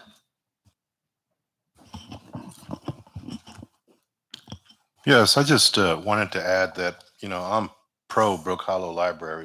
I've spent many a day there on election day and early voting. I just want to remind everybody we're going to start chipping away at this money. And looking at the survey below the line, number 1 was Fire Station 33. I think everybody, from what I've heard in all these meetings, are very supportive of some fire stations. As firefighters, you've had a remarkable year and a half. And I think that it's going to take some money, and I don't know exactly if you can mix the budget with a lump of this money or how that works, but we're in dire need of a Fire Station 33 also. And I just want to remind everybody that 33s, we're talking about parking lots. They don't have adequate parking. They don't have visitors parking spots in the front. So anyway, I just want to remind everybody that, I still continue to ask for that support, and before we start chipping away a lot of money. It was number 1 on that survey. So just to share so that everybody understands where Mr. Morales was going, we have 11 million from Texas Biomed plus the other 3 projects, which total 4.2 million. So all we have left to discuss is $15.2 million. Is that math correct, John? Yes, it is. So we still have $15.2 million to assign, including the arts, including K9, and then how to handle the 11. Yeah, just to be clear, you still need to discuss those 3, right? The 11 has been settled. Correct. Do you want to do those 3 separately? Yes, we'll go through them separately. Let's get this motion off the table. So 2 more comments for dialogue. I think down here, Miss. I'm sorry, you did have your hand. Yes, Ms. Smith. I think that it's a challenge for each and every single one of us in this room at this table to go and invigorate the people in your district to go vote and not have the discussion about only District 9 shows out. So that's on all of us. And I just want to make that comment. Thank you, Ms. Neff. Ms. Pena? I know there's a motion on the floor, but I also wanted to make a motion. Am I able to make a motion right now? No, not at all. Okay. I just want to make sure. Thank you, Ms. Pena. Mr. Nichols, and then we'll. Yeah, I will just, my comment was going to align with what she said. We have a lot of districts that vote. I don't necessarily know which one comes out the most, whether it's 9 or 8 or 10, but it is all of our duties to convince all of our friends, all of our neighbors to vote for what's right for the city. There's not a District 8 facility project in here. All right, but you're not going to find me trying to take money from something else. If a particular department thinks that they need this money and this is the order, I'm going to, and this committee passes it, I'm going to support it. And I think we all need to do that. And I'd like to think that we will all look at that lens. It's not just equity. It's just, it's a group effort. And if not this time, your time will come. If you lobby for it, you get it prepared, and you come with a project. But anyway, enough of that. Let's take. Thank you, Mr. Nichols. Miss Katie Frere. Yes, thank you for your comments. I appreciate that. I am saying that District 10 also doesn't have a project on the list, and we've been trying to be supportive of our citizens across the city. So, and we shouldn't be talking about allocations that actually wouldn't be useful to the library or anybody else. And if the library system already made recommendations on their priority branches, I would respect that. And if the primary issue in paving the parking lot is for early voting, then that should be discussed with the elections department, and maybe the county can find funding for that elsewhere. Thank you. Can we Mr. Morgan, you vote? have a question? Can we vote on this? Call the Okay. question. Calling the question. So the motion is for $3 million from Texas Biomed. No, sir. We're on the 250 amendment. The amendment is I to, apologize. right. To reducing it to $250,000. I thought Correct. I was already Correct. gone. Yeah. Okay, let's vote on the amendment for the $250,000. Please hold up your card on changing the dollar amount from $3 million to $250,000.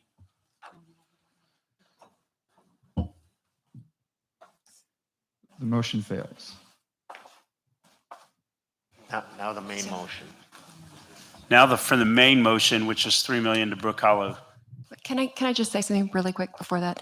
So I want to go back. I think one of the reasons that we all talked about the Brook Hollow was because I'm going back to the library's memo to us, where they did prioritize actual branches, but they said if in this bond process that there was an opportunity to introduce the concept of regional branch libraries, these would be the 4 that they would prioritize. And so I just want to clarify that the idea of us asking for funding for a renovation and or building the capacity at Brook Hollow wasn't because we were simply asking for a facility project in our community. It was based on the memo that we were trying to support the library staff in this idea of a regional hub, which is really about resiliency and their recommendation. So I just want to put that on the record. I saw some cards up here, but I don't see them anymore. So, Ms. F. There was in the memo that had a transformation project, which was actually bringing projects to 8 different libraries, which covered a lot of territory. And it was to include technology and age-based services. And it was to do so in each of the, not the new construction propositions and the ones that were already on the bond list. And I had considered putting that on the table, but I feel like we have a lot to discuss, and I'm not going to make the motion to do that, but I would consider that before this motion. I'm going to ask a question to y'all. I saw 650,000 somewhere. Am I dreaming up that number? Was that in a report, or was that Have to vote on it. 660? That was the 0.5% of the Oh, public that was a arts. 0.5% from the bond. Okay, never mind. I knew there was a number out there. Yes, ma'am.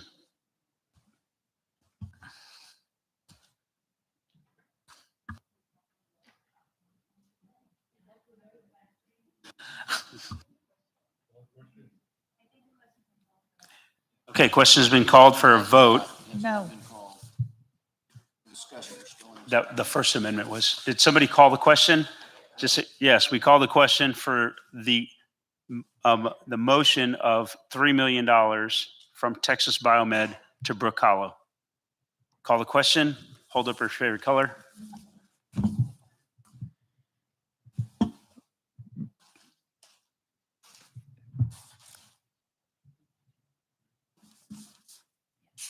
The motion fails.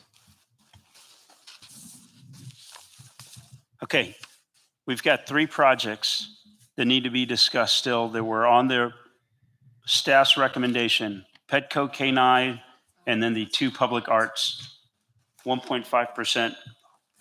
I'm going to throw out, not to further convolute the system or the process, but I'd like to remind everybody that in this survey and or in your public comments that we made at the very beginning of this meeting, the projects that got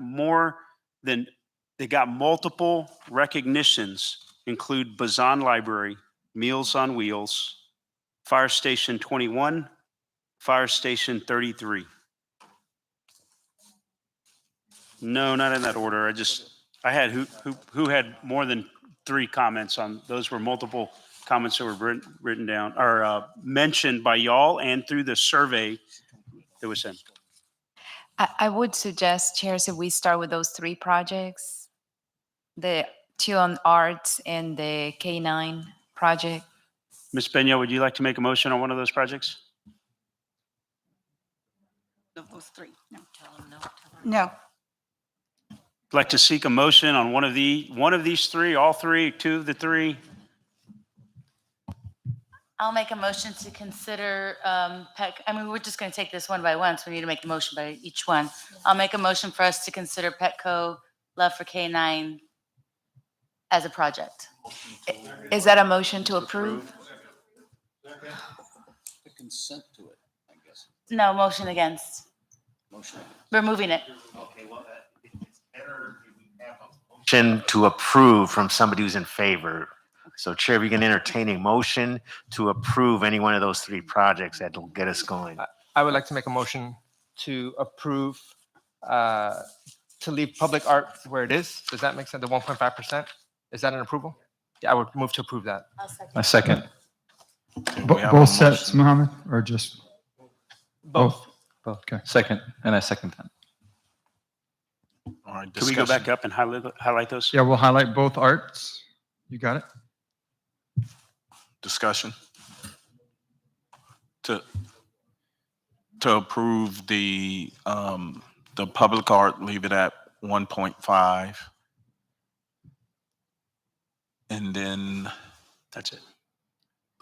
It was 2 of them that he. Yeah, they're there, The both public- 16 and 17. Okay. Yep. 1.5% under the municipal projects and 1.5% under the Yeah, for- public safety health. Correct. Opening the floor for discussion. Point of information. How was those numbers calculated? What are they based on? Are they based on public or the capital improvement projects as specified by the city ordinance? Or is that on the entire dollar amount of the bond program or components thereof? Sure, and I'm going to ask Rossi to come up to the podium just to confirm what I'm about to say. But the Public Works Department took the value of the projects within those propositions and then multiply them by 1.5% to arrive to the amounts that you see on the screen. Razia stepped away, but Luis is confirming that's correct. So to be clear, this is not based on capital improvement projects as the city ordinance specifies, but rather simply the dollar amount of the proposed dollar amount or the projected dollar amount or the estimated dollar amount of these projects. We're going to vote to approve this subjective number. There's a city ordinance, you're correct, it talks about 1%, but the 1.5% comes from input from the city council that we got that would apply strictly to bond projects. So that's where the 1.5% comes from. Just another point of information here. Can we vote to go below the 1% of the ordinance? No, right, you cannot, right? Yes, you can. You can, okay. Not that I would, I just wanted to. All right, any additional discussion? Go Further. ahead, Ms. Neff.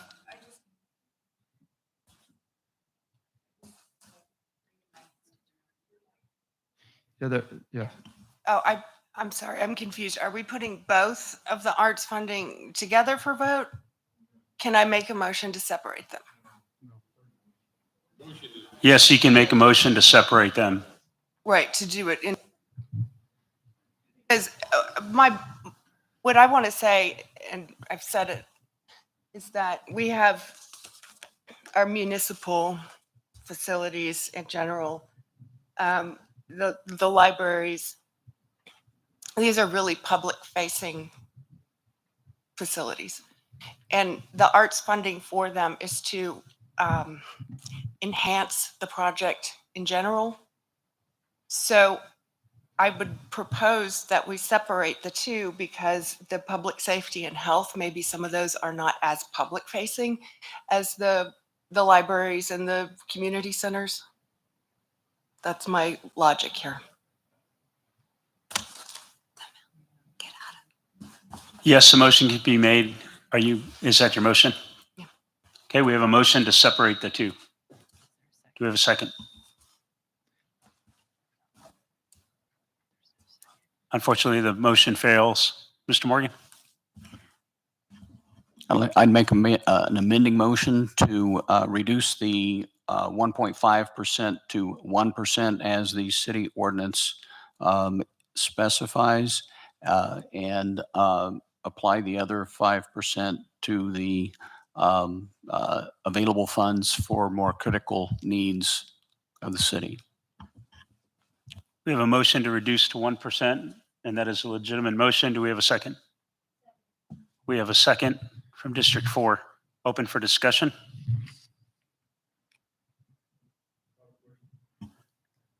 Question has been called. Raise your favorite color.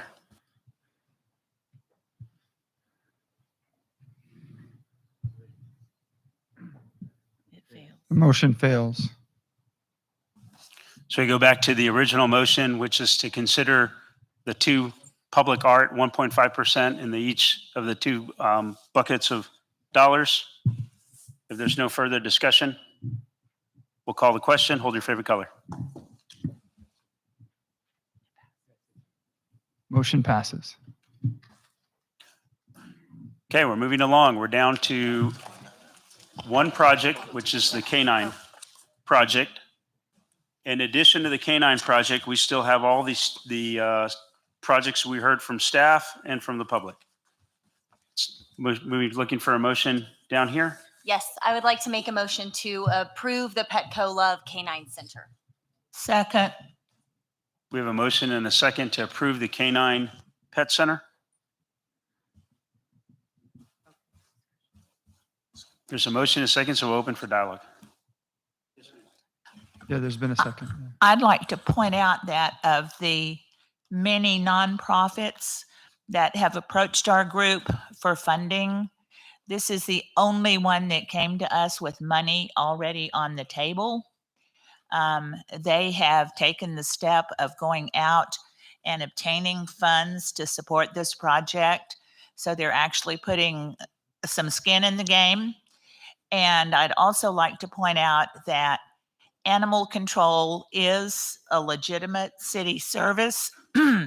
And if it can be done more efficiently and more compassionately and more humanely through funding this project, I think it's something that we need to seriously consider.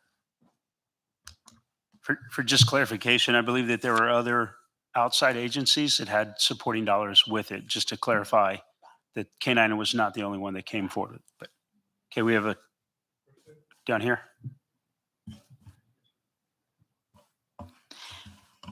I'd also like to point out that San Antonio does have the designation of Military City USA. And when they were given the presentation, they told all of us that they will put priority on the wounded warriors from our area, San Antonio and Bexar County. And I think that that is a really important thing. So I encourage you to vote yes on K9 for Warriors. Thank you. Yes, go ahead, Ramiro. Thank you. Y'all took all my good comments, but I'd also like to express support for canine. As it stated, animal care is a critical issue in our city, and the more we can do to actually take these animals from just being in these facilities, in these kennels, and actually making them part of our productive society, and actually putting these animals to work, and also reiterate that any animal that actually goes to canine and does not be deemed to be a fit does not go back to ACS. It is instead placed in another career. So it's a laudable thing, and we're happy to support. Mr. Chair, I'd like to call for the question. Question has been called. So to support and approve the K9 project at 2.25 million, please hold your favorite color. The motion passes. I'd like to make a motion. Who's that down there? Yes, sir. All these projects I see are worthy, but I'd like to make a motion to use the remainder of the money towards building the fire station 33. We second the motion. Okay, well, again, build a line number 1 on the survey. It's greatly needed. I'd like to make a suggestion for an amendment. If we could just take $1 million and give it to Meals on Wheels, I'd like to consider that.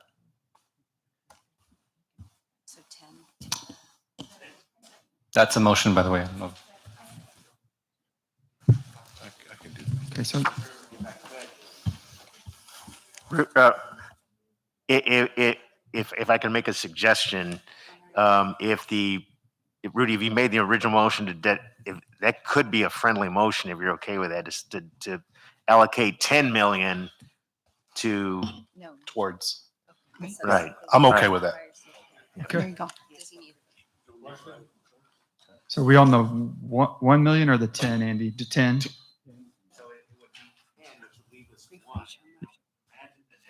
And would be to dedicate the 1 to Meals on Wheels. Got it. Hold on one second. Yeah. Go ahead, Maria. I would like to ask Rusty to give us his opinion. Can we build a fire station with $10 million? No, ma'am, we need 12.5 million. Point of question. This project will be going under construction in 2025. The way it is going, the inflation, we probably will be even challenging to do for 12.5. We did last one for 10 million, but that was 2 years ago. This will be done 3 years from today. We need 12.5 million. Ms. Pena has a point of information, and then we'll come back over here to you, Mr. Nichols. Correctly that it cannot be funded for the 12.5 for replacement? Oh, okay, so the councilwoman is considering putting in the rest of the money for District 5. We'll fill in the rest. Staff, can you comment on that? I think Maria needs to comment on that.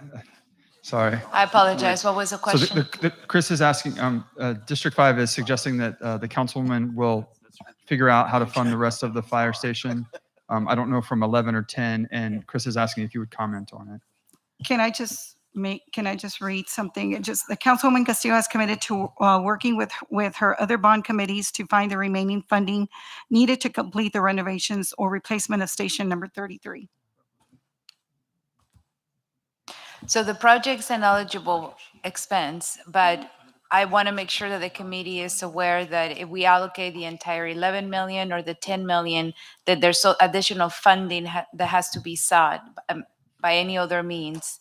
So if it moves forward from here, then we still have to figure out how we're going to get the additional funding. Could the additional funding come from ARPA, or you can't marry the two? The additional funding could come from ARPA. We're going through a process right now to allocate those funds. This committee could make a recommendation to the council to consider the balance coming from the ARPA. Mr. Nichols? Yes, I'd like to consider an amendment to move the fire station project to the top of the contingency funding list so that it would be next to be funded because we don't have dollars to fund it entirely. The ARPA funds are obviously an option. I also noticed Ella Austin, there's a possibility of a tiers funding for the Ella Austin. I don't, that was a project we've already consent approved, but I would assume that the city, if they can get funding for that, that would free up dollars that would then fall. So just in terms of being a complete package, it would seem to take the other money and allocate it to projects that we have the budget for. Meals on, we can talk about that in I'd like to make a separate motion for that. But if we I support the fire station. We just don't have $12.5 million and we can't build it for 10. So What I would suggest is that we would take the motion that we have. You could vote no and then see where we land in terms of where the committee is at. We have a point of information here. The councilwoman has some money from the Brazos project, so it would be 5 million. That would be, she would be able to move to First Station number 33. So then you only need 7.5. So let's take the recommendation of staff. Let's go ahead and vote on this motion and see where it falls, okay? Could we just clarify the motion again? Yeah, It's gone around so many times. Thank you. The motion on the floor is for $10 million from the $11 million from Texas Biomed to be allocated to Fire Station 33. Do I have that right, Rudy? Yes, sir. Okay, Correct. thank you. And then one to the Meals on Wheels, didn't we? But there's combine them? only one on the floor right now. I think it's Rudy's. Yeah. Rudy, did you accept the 1 million to Meals on Wheels or no? Yeah. Well, I did earlier. I commented, yes, I'm okay with that. He accepted in his motion. So does a second to his motion still stand to accept 10 million and 1 million to Meals on Wheels? The second stands as well. Okay.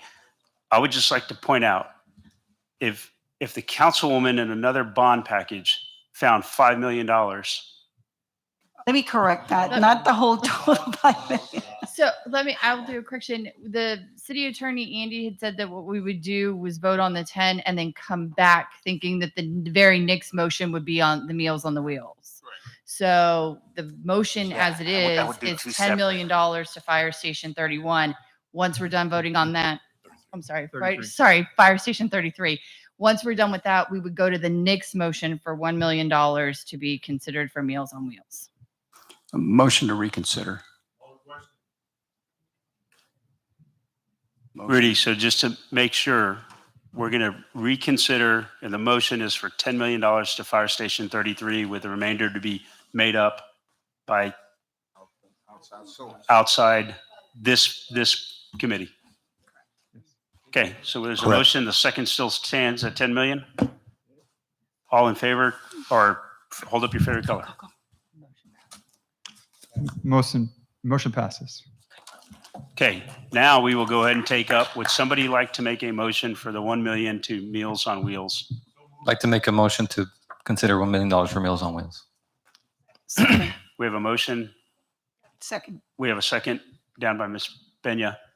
Open up the floor for discussion.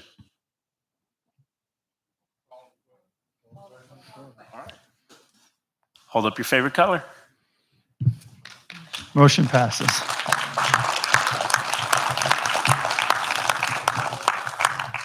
We have all allocated all $134 million. Before we depart, there have been, and I want to respect the comments that came up. Mr. Nichols, did you have something? Yes, I'd like to make a motion to add 2 projects to the top of the contingency funding list. That's exactly where I was going, is now the mayor and the city manager have asked that we make a recommendation of projects to be considered in future funding allocations should they come up. and/or we have the opportunity to make recommendations to the city about how this process is run. I know it's getting late, but want to respect anybody. For instance, well, it can be anything. So what projects would you like to add, Mr. Nichols? I'd like to move that we add the 2 library projects that were at the top of the other comments, the Bazan branch for 4.5 million and the alternative service outlet out at Port San Antonio for 5 million. Second. We have a motion and a second. Right. And We got- obviously, there's a lot of other things that if we want to discuss, but I think those are the 2 biggest ones we heard the most input about. I think that'll make the biggest change for the city. And hopefully we'll come up with the funding. The city will work their magic for that. Thank you. Second the motion. Is there any further dialogue? Hold up your favorite color. Motion passes. Thank you. I would like to make a motion that 4.250 million be added for consideration for the Magic Theater renovations to get them closer to being more accessible as a gem in the center of our city and a place where children gather and minds are molded.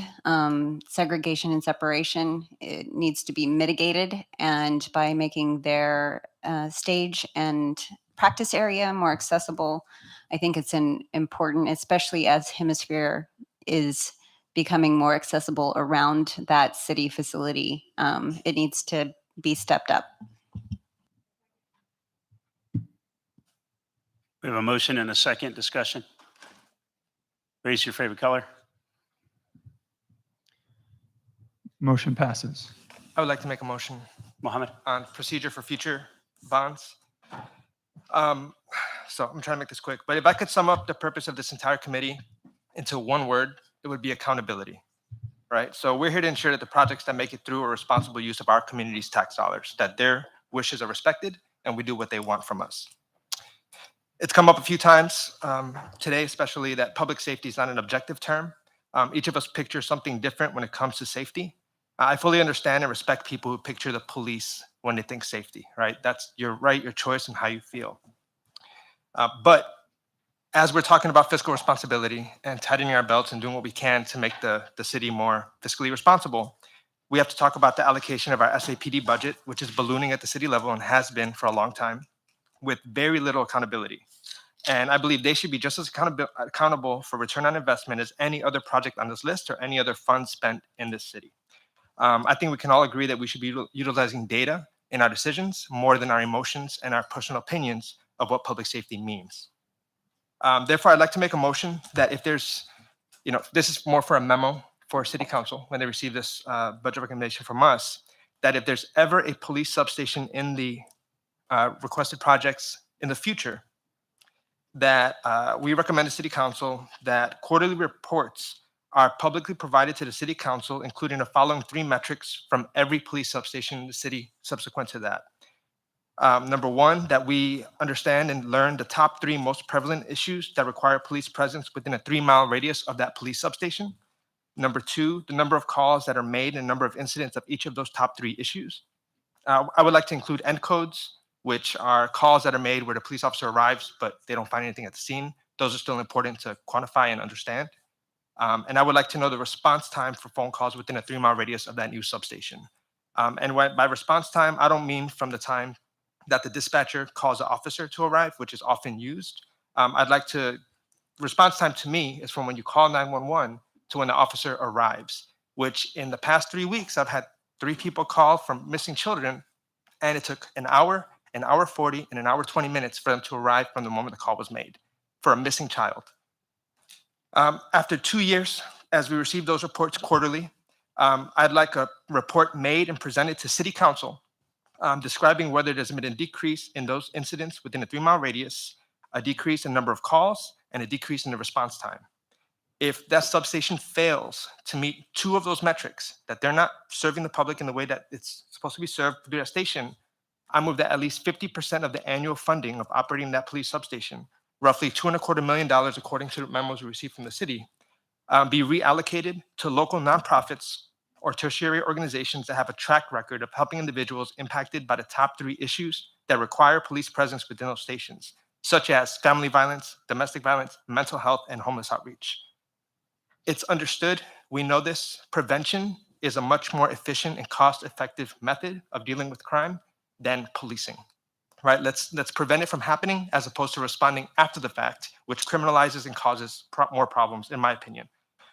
If a police substation, just like any other project, is shown through data to not positively impact the general metrics of public safety, I believe it's our responsibility to place our community's hard-earned tax dollars and resources into organizations with track records of actually impacting public safety. And I hope Nathan Morgan supports me because we've been talking a lot about fiscal responsibility and doing what's right for the community with their tax dollars. Thank you. I second that motion. We have a motion and a second as so stated in red. If I may, there are some of those conditions that you described that cannot be put on bond projects. So it could be a recommendation to council, but just recognize that some of them cannot be like on the ballot in terms of recouping money. I don't intend for it to be on a ballot. I intend for it to be a discussion on council, but I wanted them to see that there was 50% plus one at this table that represents the entire city. Just like the ballot proposition earlier this year received nearly 50% vote in terms of increasing police accountability. I want to make sure that the public and the city council sees that there is agreement among all the districts. So it'd be a recommendation from this group. Are you good with that, Andy? Okay, open the floor for discussion.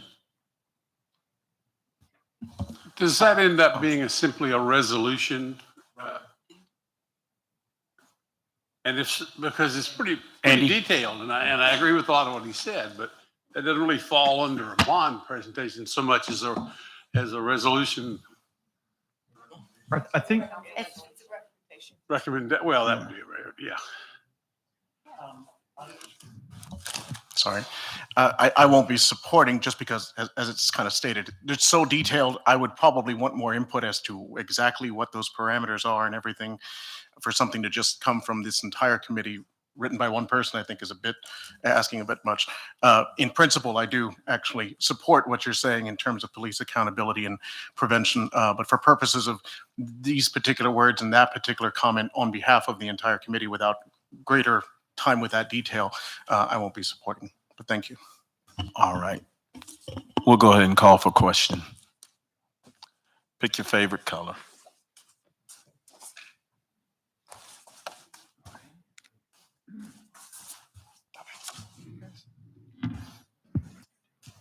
Okay, I'm going to do a roll call if that's okay. D1, 2 yellow. Yeah, 2 yellow. Okay, I'm just making sure.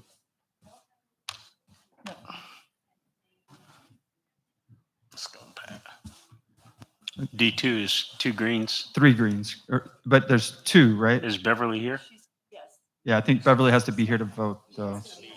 Yeah, I'm sorry to do that. Yeah, so 2. Okay. D3. Hold your colors up, please. 2 green, 1 yellow. D4. 1 red, 1 green. 2 red, 1 green. I apologize. Thank you. D5, 3 green. D6, 3 red. D7, 1 green, 1 yellow. I have that right? D8, 1 green. And this is in D8? 2 green, 1 yellow. I apologize. Okay, D8. Okay.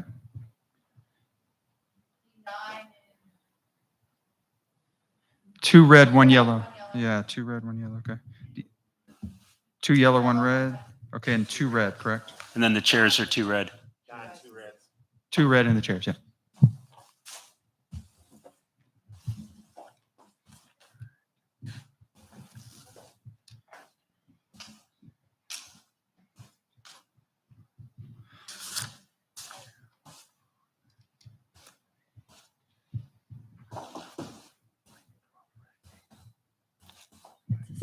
So it's a split vote. There are 12 yeses, 12 noes, and 8 yellows. So then the motion fails. Abstentions are in the negative. Okay, ladies and gentlemen, as we conclude this evening, it is truly, we'll make a quick comment. No comment. I have 4 items to add to the consideration list. Guadalupe Theater, La Villita, Market Square, and the Aquatic Center at Palo Alto College. All of these benefit the citizens and tourism. If we could just add, I think Guadalupe Theater is funded through the TERS. 3.5 million, just so you're aware. This is a recommended list of go through the next funding options, Right. below the line, next funding options.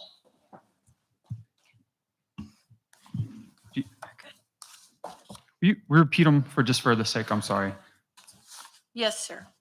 Guadalupe Theater, La Villita, Market Square, Aquatic Center at Palo Alto College. We have a motion to throw those 4 back in as a recommendation. Do we have a second? We have a second. Any discussion? Could we understand how much they are?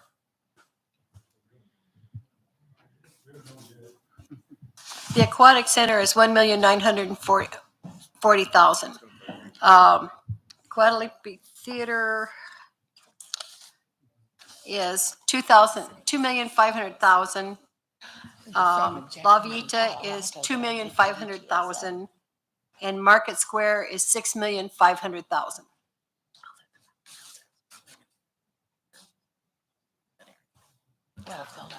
We have a motion and a second. Discussion, Councilwoman?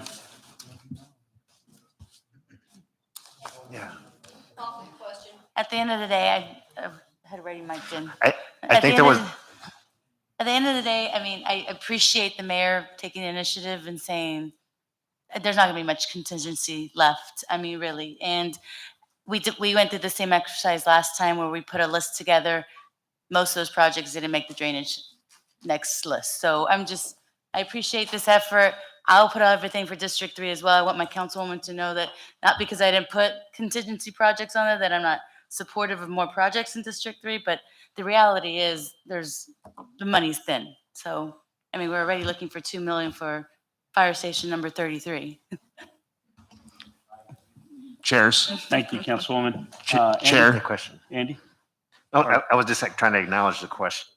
Can we get city staff to confirm the numbers that were just placed on that list?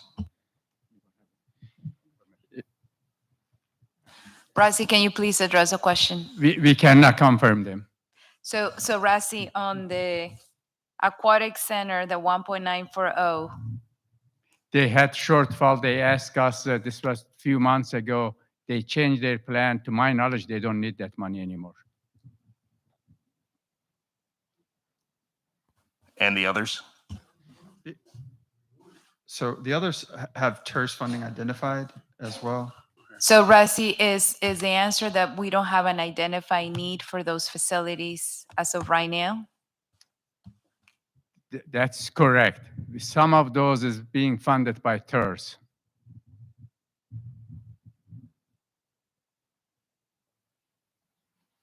Andy, is that in our charge to make recommendations for the TERS? We talked about it at the very beginning, but just clarify. No, it's To not. make recommendations for, TERS, to the oh, no, it's not. No, I'm sorry. If it's a motion on TERS, no, it's not a valid motion. So that's not a valid motion? No. Okay. Would you like to restate your motion to get it within legal means? No, why were they staff considered projects and they aren't removed? They're still there. Nothing that I have here shows tiers any place in it. It's just monies requested, and all I want them is to put on the list for consideration. The project is in front of you because of they are being funded by proposed 2022 bond. Question. These Any came off other? the staff considered projects. Do you withdraw your motion or you want to try to restate? Just keep it. Question. Okay. The motion is going to be withdrawn. There's no further motions on the table. I'd like to thank everybody for coming out. This has been a long process. Part of our responsibility. I'm so sorry to do this. This is the last time you're going to hear one of our voices, and I'm going to let Dia say it because I know you're tired of hearing from me. So. I would ask to include $500,000 for purchase of land for a D2 senior center and $1 million for community center. We've received info from Alpha Phi Alpha and D2. I think everybody had those packets here this evening. So 500K for a senior center land purchase and $1 million for, can you repeat it? I missed that part. I'm sorry. Alpha Phi Alpha, a community center, an Alpha Phi Alpha community center in D2. But 500K is for D2 senior center for land purchase. Andy, can you validate the motion? I don't believe one of those. Well, is the motion to add that as projects that would be considered? I mean, it's up. Yes, at Okay, the bottom of that's that fine. list. We have a motion and a, Mohammed, you had the second? Second. We had a second over here. Any discussion? Hold your favorite color. Okay. If everyone could vote, that'd be helpful, please.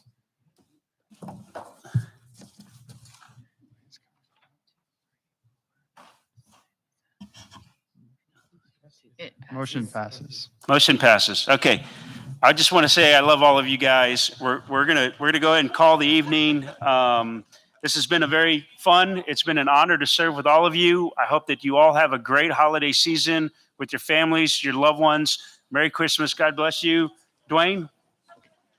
The only thing I would add to that is just as a reminder that there are a couple districts that didn't receive anything in our facilities committee, but remember, let's look at the total package that's out there. When we support this bond, we have to support the programs that are in streets and drainage in all of them. So let's go out there and make sure we do what we need to do to make this happen. Thank you all for participating in the committee. Thank you, everyone. Good night.